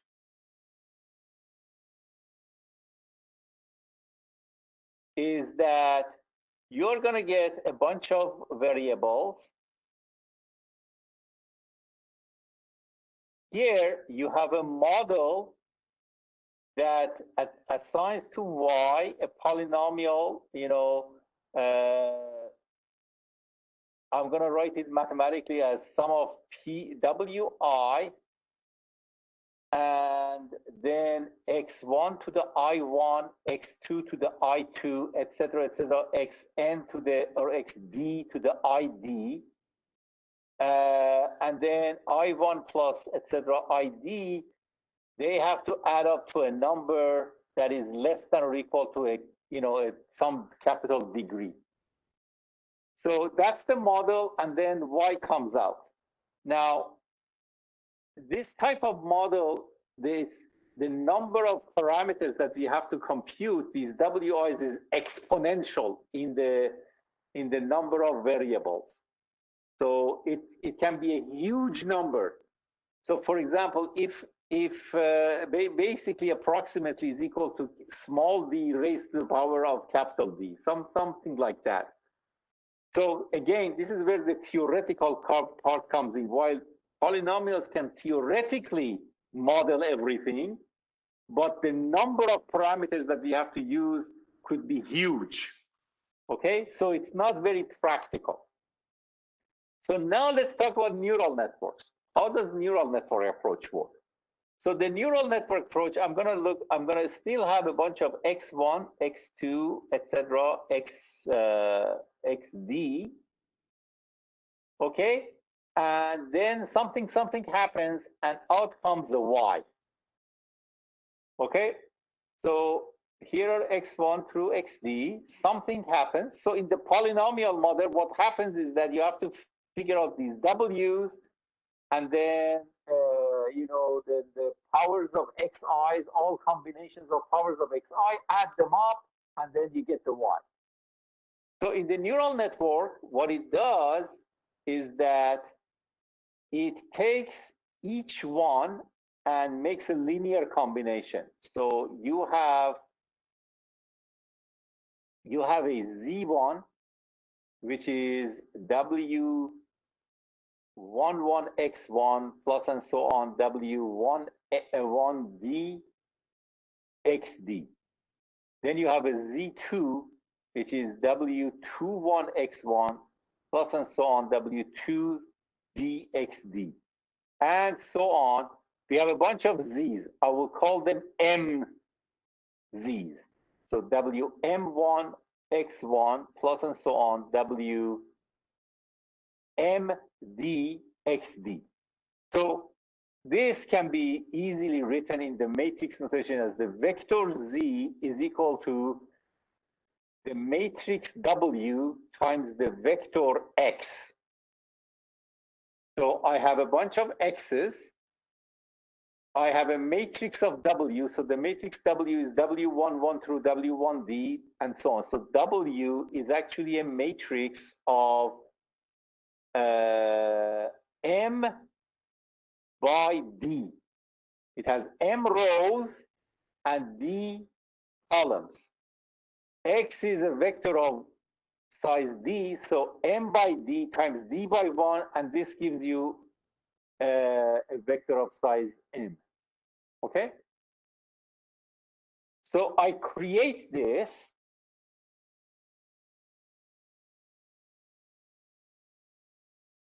Okay? So the neural network, you have x, you multiply x by a w. This w is the one that has to be learned. This is a matrix of parameters. So it's not just a vector of parameters, it's a whole matrix of parameters multiplied by x. Okay? Then, so this is a linear transformation. This is just a bunch of linear combination of x's. Different kinds of linear combination gives you different z's. So this gives me a z, and then I apply to z a nonlinear function. Okay? So phi of wx, which is the same as phi of z. So what kind of a nonlinear function? I'll discuss that later. And then I make that equal to y. So I postulate. So I postulate that the output y, okay, the output y, and there could be several outputs.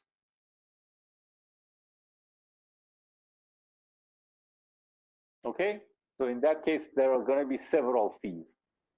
But I postulate that the output y is actually a nonlinear function applied to the product of the W matrix times the vector X. The question then is to find the best. This has to be learned, which is the same as estimated from data. So I have been silent so far about the mechanism of how we estimate, but right now, let's say a good estimate, okay? Let's leave it at that. I will talk about the underlying mechanism of estimating this. So here, phi is actually arbitrary, but it could be something like this. It's called an activation function.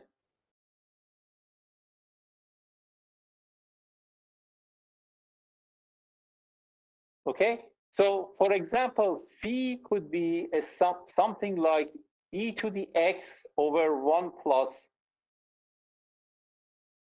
e to the x.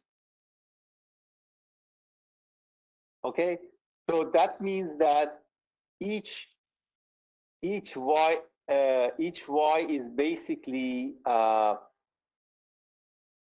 yeah, so I apply e to the z1 over 1 plus e to the z1. Here would be e to the z2 over 1 plus e to the z2, etc.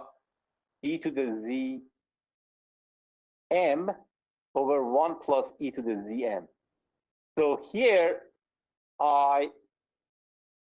after I apply this matrix, make a linear transformation, then I apply this nonlinear function, and I will have I'll have m things,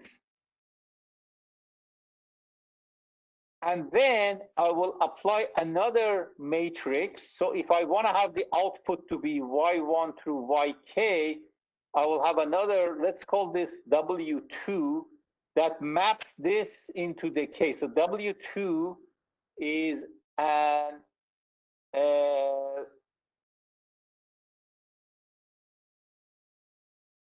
so W2 is a K by M matrix. So I multiply this output, this Z, there are M Z's, right? The vector Z size M. I multiply by this W2, which outputs the K things. The K could be equal to 1, in which case that's fine. So basically, the idea here is that we are assuming that y, the vector y, is equal to take the w multiplied by x apply the function phi. Here the function phi is component-wise e to the x over 1 over e to the x, okay? That function, but it could be other things. And then the result of this is another vector, and then you multiply this by another. So let's call this W1, and let's call this W2. Okay?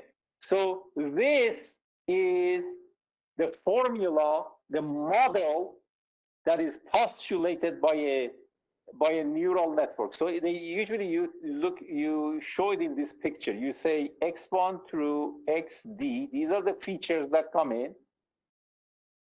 And then here you have the vector z. So here you have basically a w times phi, another w times and phi, and so on, wm and phi.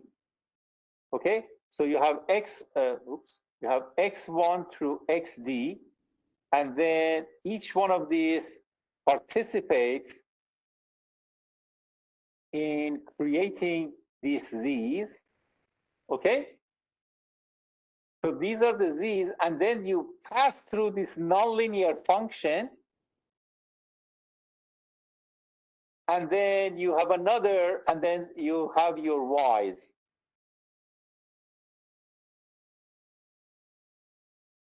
So you have another multiplication by a bunch of w. So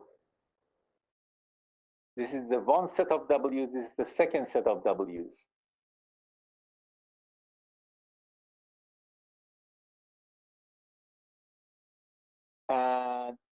And then basically, of course, all of these are multiplied. So so basically, so I mean, if you want to look at it this way, it's going to be, so let's have it this way. You have z1 is equal to phi of w1 transpose x. So basically the w1, so you know that w1 transpose x is the same as w1 x1 plus and so on w dxd, okay? So z2 is phi of w2 transpose x, and so on. Zm is phi of wm transpose x, okay? Now you have the z's, okay? And then now y1 is equal to, I should use a different w. Yes, Anil, you had a question? Professor, could you give us an example of W1 and W2? Oh, well, see, that's the thing. There is no, for the neural network you're talking about? Yeah, I mean, is that a matrix with, I mean, what kind of Yeah, values does that matrix have? It's just a bunch of numbers. These are the numbers. So I'm explaining this. These are the numbers that you have to learn. Okay. So the W's are the unknown. So basically the idea is that we are postulating that this function f, so here comes a bunch of x's. Mm-hmm. There is a function f, and there comes a bunch of y's. Okay, we want to find this f. Got it. The old version, we said one possibility is that f is a polynomial of x. Mm-hmm. Okay, the polynomial involves finding all the coefficients of these you know, these x to the I1, x to the I2, and so on. Mm-hmm. So there were lots and lots of them. In the neural network, we are postulating not a polynomial, but this formula. So we have a matrix W, which is to be determined. You take that W multiplied by X, so that's a linear multiplication, linear, you know, matrix multiplication. Then you pass it through a nonlinear function. There are many different nonlinear functions. One example would be this. So component-wise, apply e to the x over 1 plus e to the x. So that's one possible nonlinear function. Okay. So then those are these guys, right? Those are these guys. And then, so this is a vector of size m. We had a vector of size x, multiplied it by a matrix of m by d. So the result is a vector of size m. Then I multiplied by a second matrix. which is k by m, Mhm. and then the result gives me the y's. So that's what this is. Okay. The So W1 like how and the in linear, W2 are unknown, and we have to Got it. determine that from the data. Understood. So if I'm Okay? getting this correct, like in linear regression, how your W's are just a single value, this is similar to that. Your weights are just matrices instead of a single value. Is that Yeah, correct? yeah, yeah. So the W1 involves involves basically M by D numbers, and W2 involves K by M numbers. So these are the total number of parameters unknown to be learned,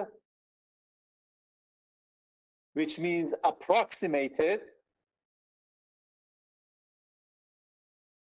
okay, from the data. The data is still x1 through xd and y1 through yk, right? I have a whole bunch of these. And somehow, if I postulate that this is the functional form of this unknown f,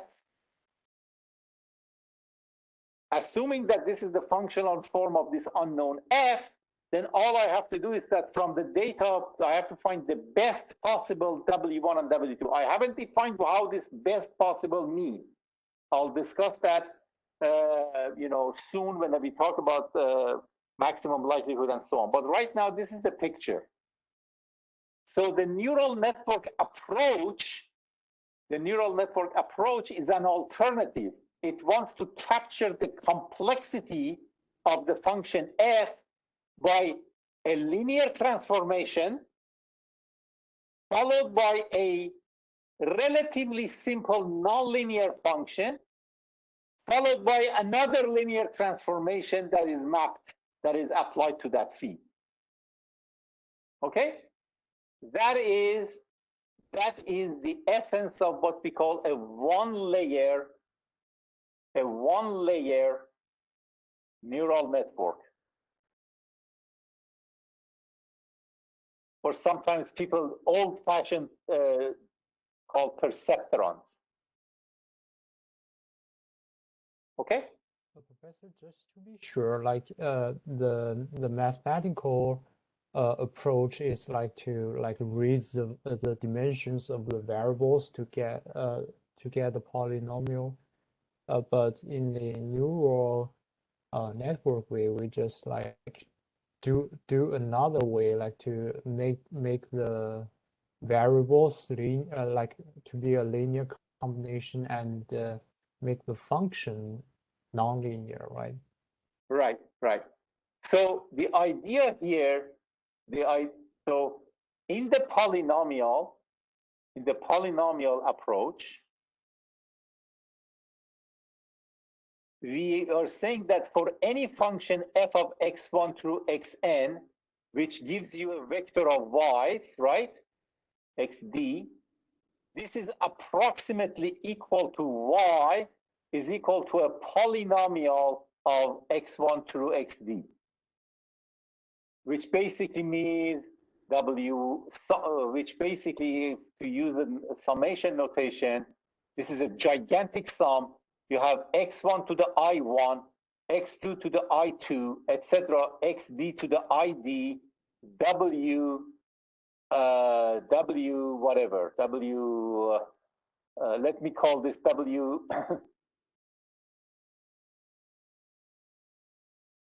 let me call this w sub I1, I2, etc., ID. Okay, where if the total degree of the polynomial is d, then I1 plus I2 plus ID is less than or equal to capital D.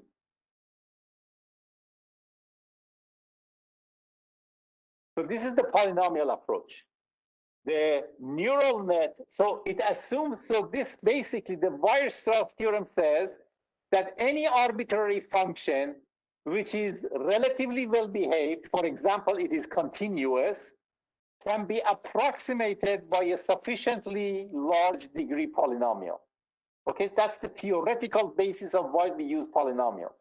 So that would be basically a linear model because the W's are linearly dependent. But the problem with this is that we have exponentially large number of W's. So it's huge. Now, the neural net, so polynomials can capture, by making the degree larger and larger, we can capture the complexity of the function. If a function is extremely complex, goes up and down and weird ways and so on, then sufficiently large polynomial can capture that. So that's one thing. The alternative, the neural network approach, tries to capture the complexity in a different way, neural network. It postulates that the function y as a function of x1 through xd is approximately equal to w1 times x, apply phi to it component-wise, so the output of this is a vector also, and then multiply by another w2. Okay? So this combination, so so in the polynomial, by choosing w's, these weights correctly, the true function, I'm choosing it one variable, but actually in practice you have thousands of variables. But if that's the true function, the polynomial will be correct like that. In the neural network, it's the same thing. If the true function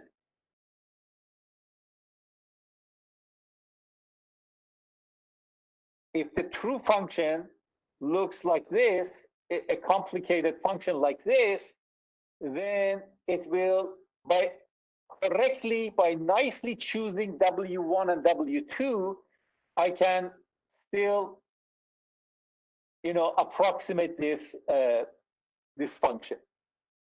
Okay?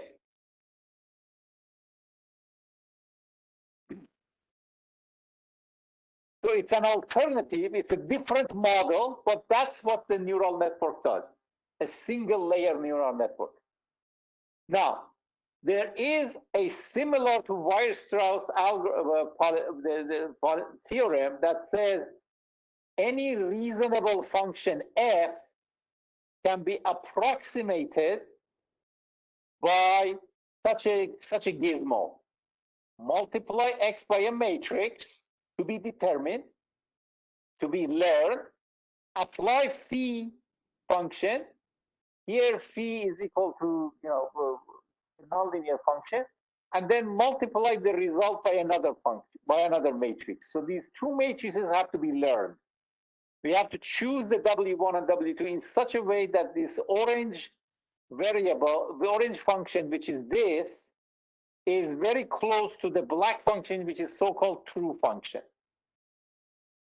Okay? And the only thing we know about the true function is the data.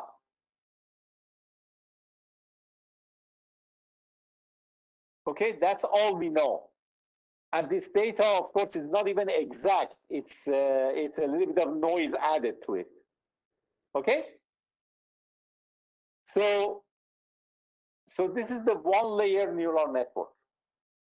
Now, in practice, it has been observed that while, again, the theorem that for, so here we have two things to play with.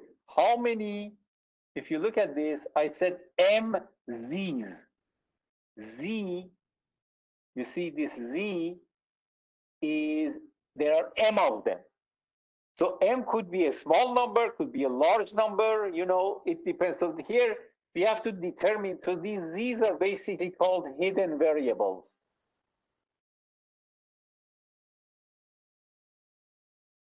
Okay, so the question is, how do I choose M? So this is similar to the degree of the polynomial.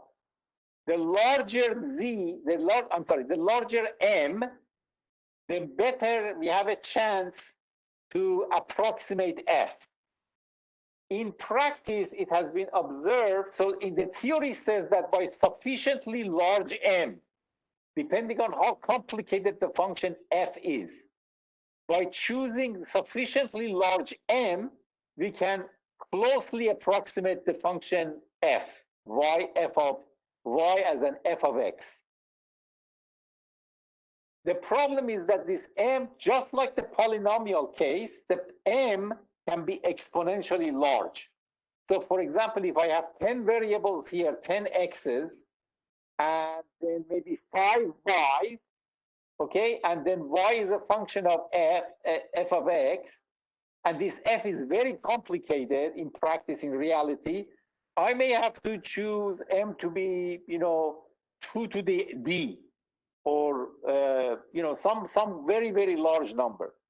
So by changing the model to neural network, we still may have to choose a very large m to be reasonably close to approximating f. So to make this thing reasonably close to f, there are some situations the function is so complicated that we may have to choose m huge, exponentially large. Okay, so then what is gained? We changed one model, the polynomial model, to another model, this neural network model. But if the function f is complicated, we may still have to estimate an exponentially large number of parameters. So here comes deep learning.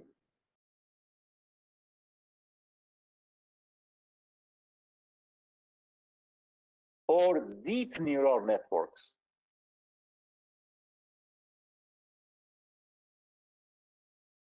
Okay, so let's go back here. So here, remember, I have a bunch of x's.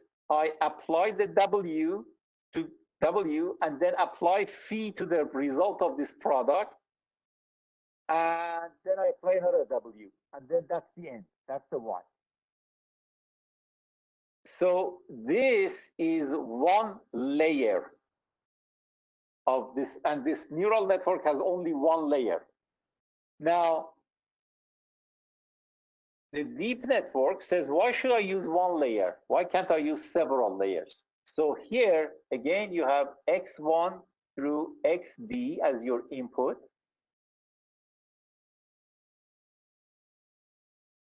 You create the vector z1. So here basically is z11 through z1 m1.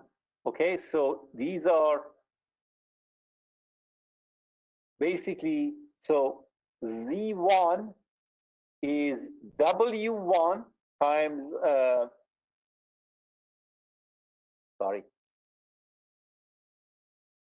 z1 is w1 times x, okay? And then I apply the function phi. Now, then, so then apply phi, okay? And then I apply a second thing, and then I apply phi again, and this gives me z2. So again, here z2 is basically you multiply everything. This is z21. Then you have z22. Again, you multiply. These things have the w in there. That's this, etc. Z sub m2. There are m2 of these. Again, you multiply, etc. So, and then you apply phi to these guys. Okay, and then you can go on like this. So then you have a w3 times z3, and you apply phi. I'm sorry, that z2, and then you get Z3. So again, I apply another set of W's.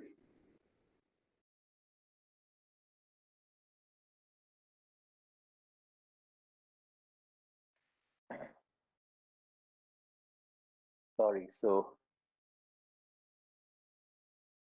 here would be Z31, which is multiplication of all these, Z32, which is again multiplication of all these, etc. Z3M3, which is again multiplication.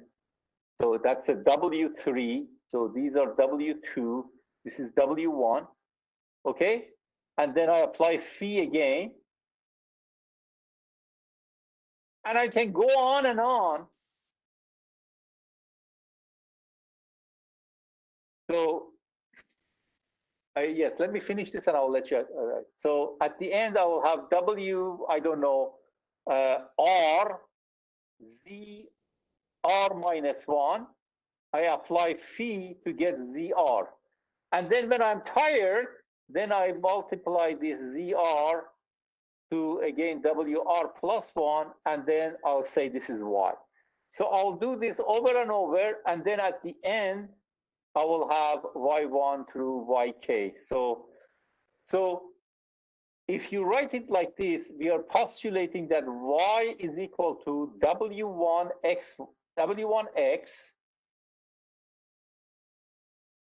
apply phi, then multiply by W2, then apply phi, then multiply by W3, then apply phi, and so on and so on. And at the end, multiply by phi, and then another W, say R, and then you get Y. Okay? So it is the composition of phi. So you multiply by a weight, then apply phi, then you take multiply by another W, then apply the phi again, the composition of function. And you keep doing that. So this is the depth. This is basically what is called the depth. Now, yeah, there was a question. Yeah, why don't you ask your question and then go on? Yeah, I mean, like for the phi, in every depth, like you increase them, is the function of the phi all the same, or it's been changing? Yes, in practice, always the same, but it's not required. You can have different phis. You can have different phis. Yes. So compared to the same phi, like different phi, could it be like describe the real function a little bit better, or just No, not necessarily. Not necessarily. I mean, this is in practice. This is where the theory is a little weak. So let me tell you. So the idea. So here basically what we said is that similar to Weierstrass theorem for polynomials, a single layer neural network like this can arbitrarily closely approximate any function, as long as any complicated function. The problem is that if the function is extremely complicated, the number of z's, this m, could be exponentially large, like 2 to the d or 10 to the d or some gigantic number like that. Mm-hmm. Now, the same complicated function that needs an exponential number of z's for one layer may need only a relatively small, like only maybe only a relatively small number of z1 here, m1 here, a relatively small m2 here, etc., etc. We have r layers. So the sum of the m1 plus m2 plus etc. plus mr, this is still large, but it's not exponentially large, because we have to remember here we need to compute W1, which is M1 times D, W2, which is M2 times M1, etc., and WR, which is M R minus 1 times MR. Okay? So, so this is large, but it is much, much better than, for example, 2 to the M1. That's exponential. This is what we call a polynomial size. You know, M1 times D plus M2 times M1 plus MR, etc., MR minus. So it still is large. It's a large number of parameters, but it is much, much less than the exponential in one variable. Yeah. So the idea is that by adding more and more layers, we use fewer parameters than an exponential and still can capture the complexity of that function. The one layer function can also capture that complexity, but it may have to use an exponentially large number of parameters. Whereas if I use several layers, then the M1, this M1, M2, etc., does not have to be exponentially large. So it could be like reasonable. yeah, Okay? so the purpose by like you adding several layers is to reduce the variable numbers, right? Like for the Yes, that's the idea. okay, sure. Now, of course, there are other utilities we will see later on, Okay. especially when we talk about convolutional networks and the image processing. Each layer does something different, but that's a different story. But in a general big picture, in a deep learning, by adding layers, so the idea basically is this. With one layer, I may have x1 through xd. Mm-hmm. I may have a gigantic number of z's, and then you apply phi to each one, and then you go to y. With several layers, I may have x1 through xd, and then I have only a small number of z's here, and then another small number of z's here, and then a small number of z's here, and then y. And then each one, there is a w that maps this to that, another w, and so on. Whereas here we have a gigantic w. Okay, so with the increase of the dips, the size of the variables Layers. guaranteed to be smaller, right? Doesn't guarantee. There is no. See, this is what is basically still under research. Oh, okay, In sure. practice, it has been observed that by adding layers for some problems, you can beat the one layer case. Okay. But there is no mathematical theory has been proved for that. This is still under research. So just but in practice, that's what has been observed. So generally speaking, it will decrease, right? Yeah, generally speaking, but because think of it this way: by composing phi by phi by phi by phi, we can make a really twisted and twitched function. Whereas if you use only one phi, in order to capture the complexity, we have to have lots and lots of z's to capture that same complexity. So by composition of functions, by phi by phi by phi by phi like that, we can capture the complexity a little bit faster. That is a conjecture which has been practically observed to be working very well. But there is no mathematical theorem that says it is always possible. Understood. But in practice, it has been observed that that is exactly what happens. And that's why deep networks basically have multiple layers like that. Yeah, thank you, Professor. There was another question.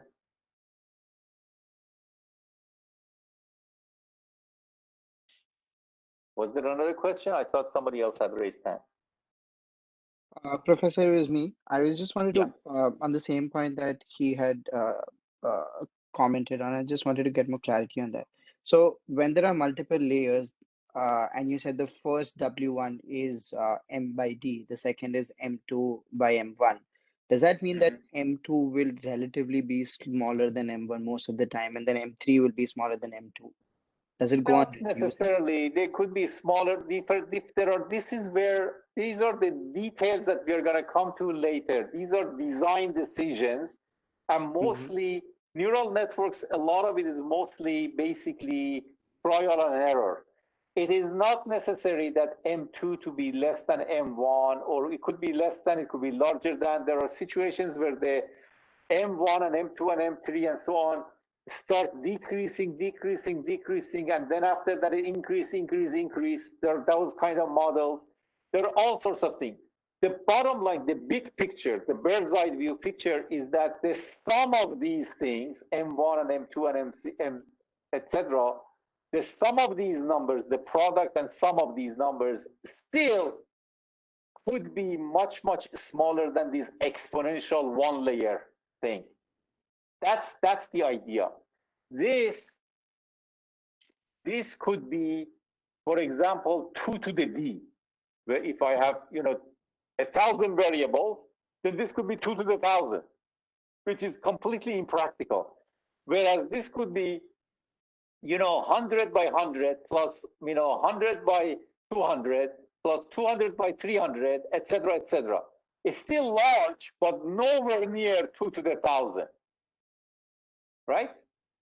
Got it. That's the idea. Now, whether M1 is less than M2, larger than M2, how do you choose these numbers? These are what we call design decisions, and we're going to work at some examples. And basically, most of the time, it's trial and error for some specific tasks. There are some guidelines, but there is no general rule, basically, and it's basically from case by case. So a lot of the neural network design is essentially an art at this moment, not a science. There are no guidelines as to how many layers, how many variables, how many Z's per layer. Those are not well known. Those are basically you have to do by trial and error. Okay.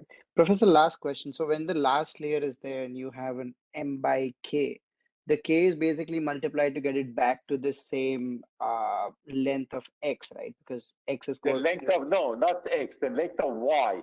We have KY. So if you have a single Y, then it's going to be 1. Correct. But Like if for you have every several X, there is one Ys, Y. yeah. Okay, Yeah. understood. Perfect. Thank you.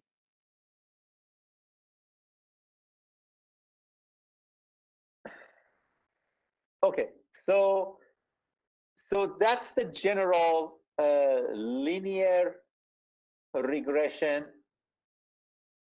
versus neural network. The classical neural network was one layer up to about 2005, 2006, where Hinton and these other people discovered that, hey, why not have more than one? This is deep networks, which is multi-layer. By the way, the word deep is applied to anything that has more 2 or more. So if you have 2 networks, you have 2 layers, it's called a deep network in some cases. But you are going to see examples when you have like 10, 15 layers. Okay, so the number of parameters is really large, but it's still manageable, not exponentially large. So there is, for example, a system now called GPT-3. You may have heard it. That has I think maybe GPT-4, I believe.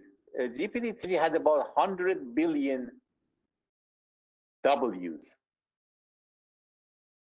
100 billion W's. In other words, the matrices M1 times M2. So in other words, D times M1 plus M1 times M2 plus and so on, MR minus 1 times MR, or A times K, I should say.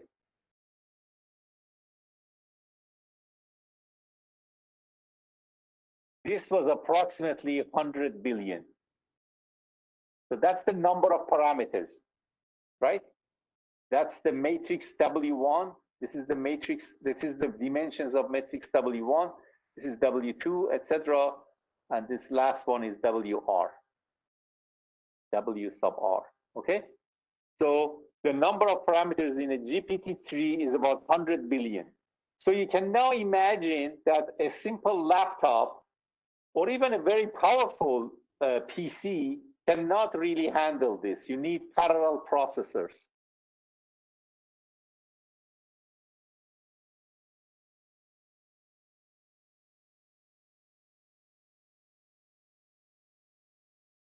Okay, and I will show you how to get your hands on a parallel processor. The Google Colab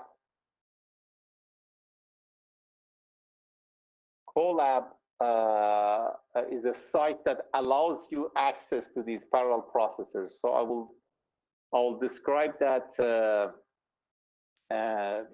in a couple of lectures.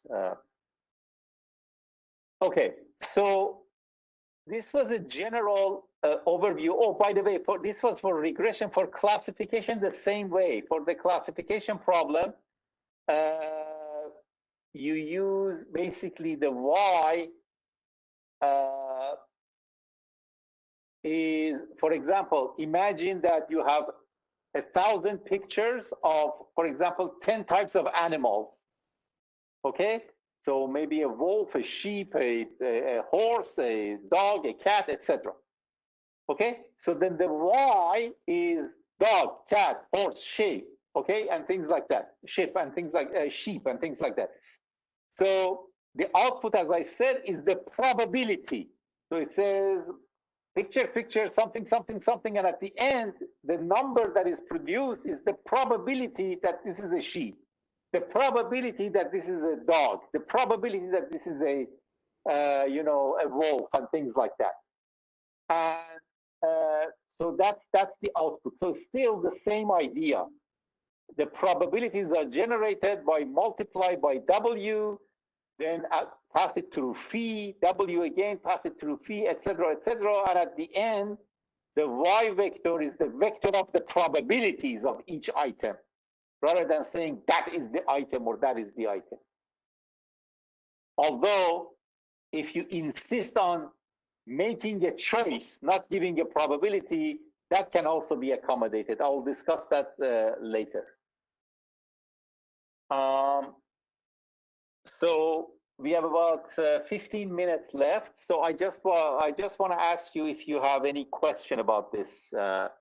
If things are a little bit foggy and not quite clear, don't worry. We are going to revisit this over and over again, and we're going to have many examples that hopefully you will hopefully by the end of the semester you will have a good understanding of how these neural networks and deep networks work and how to design them to solve certain problems.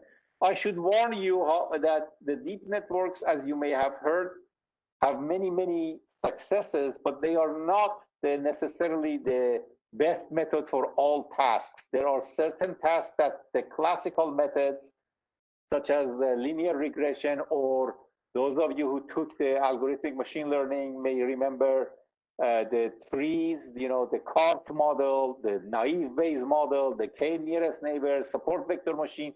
These are all other techniques that do essentially the same things, either classification or regression. For some tasks, neural networks don't produce good results at all. The neural networks produce good results for extremely complicated functions. So for image processing, for example, as I told you, you have pictures and you want to decide, what kind of picture it is. For natural language processing, generating words, understanding words, tasks such as, for example, reading a text and summarizing it, or reading a text and generating a title for it, or translating from English to other language or another language to another language. These are basically, if you think about it, they are input and output. You have, for example, an English text and you want to turn it into a Chinese text.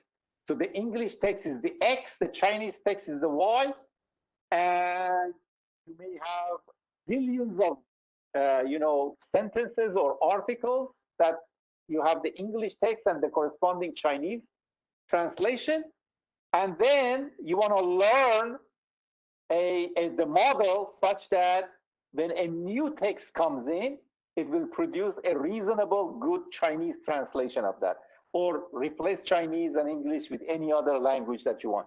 So these are situations that the corresponding functions are extremely complicated. So theoretically, you can use polynomials and things like that to do that, but you may need, you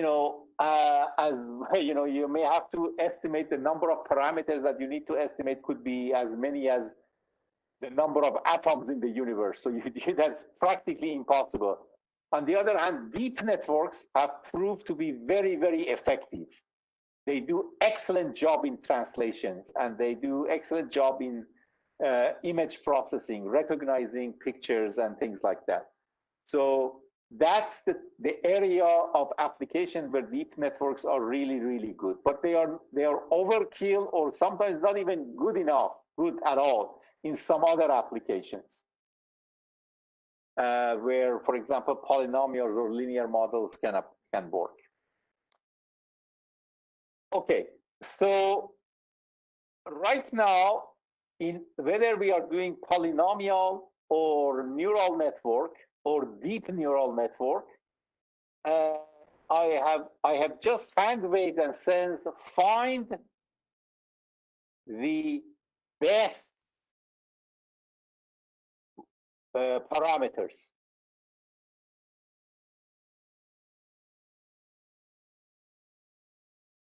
In other words, the W's.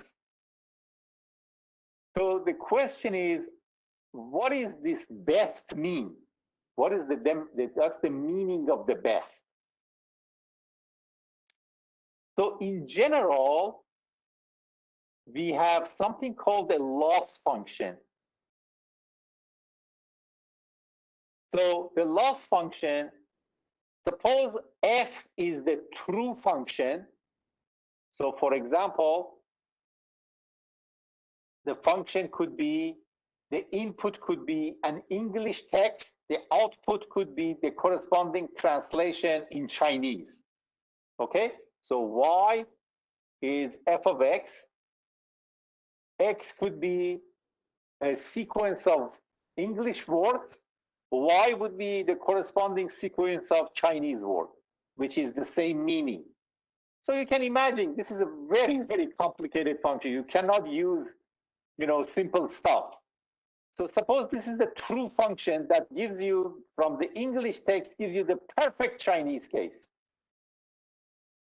And now I have I will call f hat of x, where f hat is supposed to be approximately equal to f. So this is the function that I have found out. This function f hat has a form that I know. So for example, it could be a polynomial. The form could be a neural network, a one-layer neural network, or a deep neural network. So these are all, I have imposed a form on this function, right? I mean, even here, this is a form. What is not known about this is the W's. If I know the W's, then this thing is completely determined. So the loss function basically is a function of the true f and the approximate f. The approximate f has a bunch of W's. The loss function basically is the degree of how bad the f is with respect to f. So the idea is we want to minimize this loss function by choosing the W's correctly. So given a specific form of the f hat, a specific form modulo these W's. And the true F, we want to find we want to find the W such that the W minimizes this. So this is basically the process of learning. Of course, there is a big flaw in this thing. Can somebody tell me what is the big flaw in this whole scheme? So again, let me repeat this. There is a true function F. There is an approximate model F hat, which depends on a bunch of constants W's. So for different W's, we get different F's. So the idea is to choose the W in such a way that the F hat and F, through a loss, the loss could be something like a distance of the true function, or how close this is to that, to how F hat is to F. We are supposed to choose W's in such a way that this loss is as small as possible. So that's the big model. That's how we propose. We propose to define a loss function, and we propose to then you go ahead and use optimization techniques to compute W. There is a flaw in this whole scheme. Can somebody point out what that flaw is?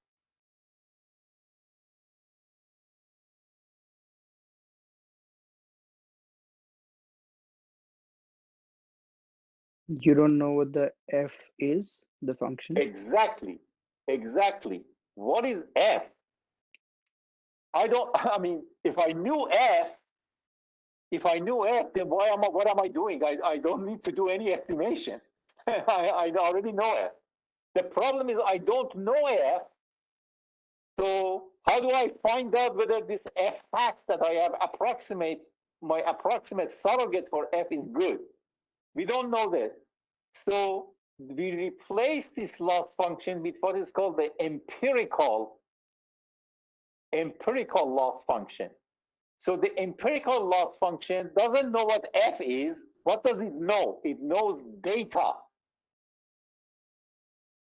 We don't know what F is, but we know the data. The data is basically a snapshot of the F, right? Each data point says, here is an X, here is the corresponding F of X.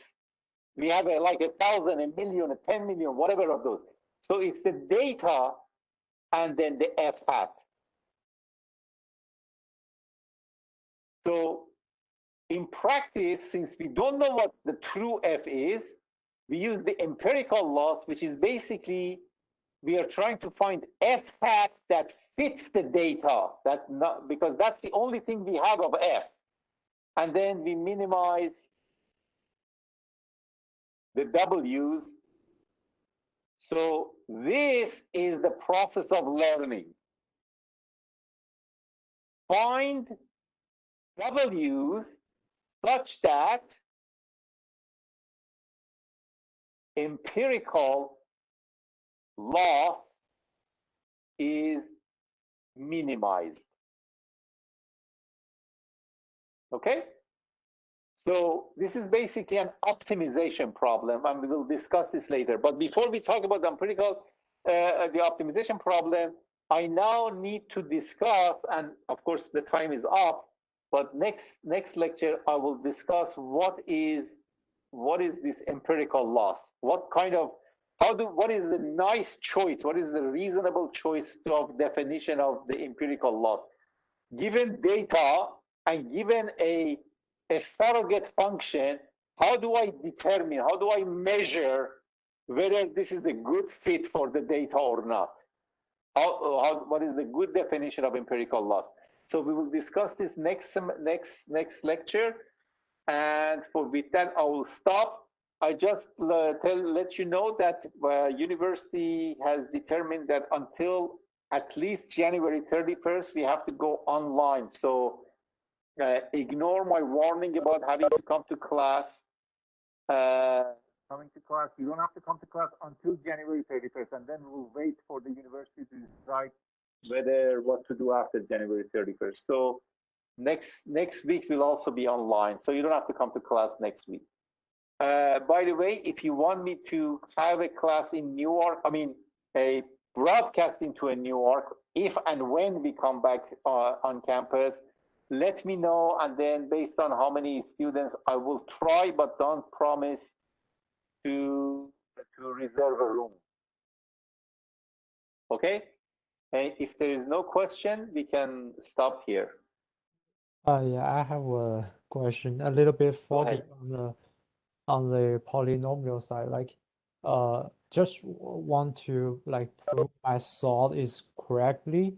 Like, the polynomial is cover the true function's complexity by increase the dimension of the Degree, not dimension. The degree, yes. the degree of the variables that describe Right.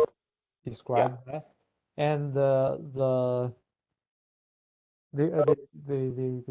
neural network is like instead of increase the degree of the variables, it's just make it a linear combination, and by adding a phi and different layers, it helps cover the complexity of the true Exactly. So it tries to mimic the original function by linear transformation. Mm-hmm.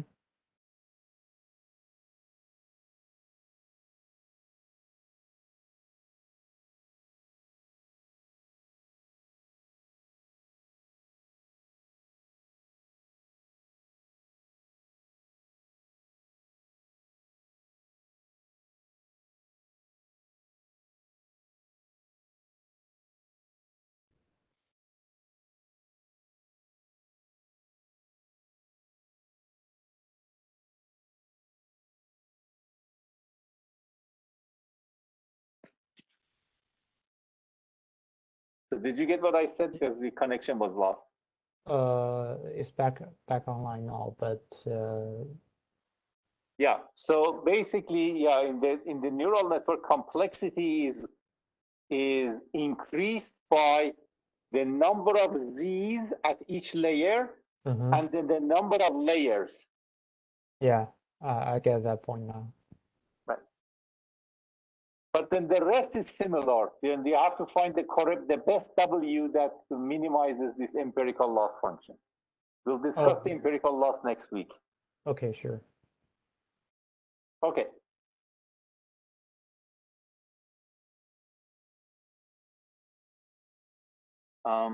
Somebody said something.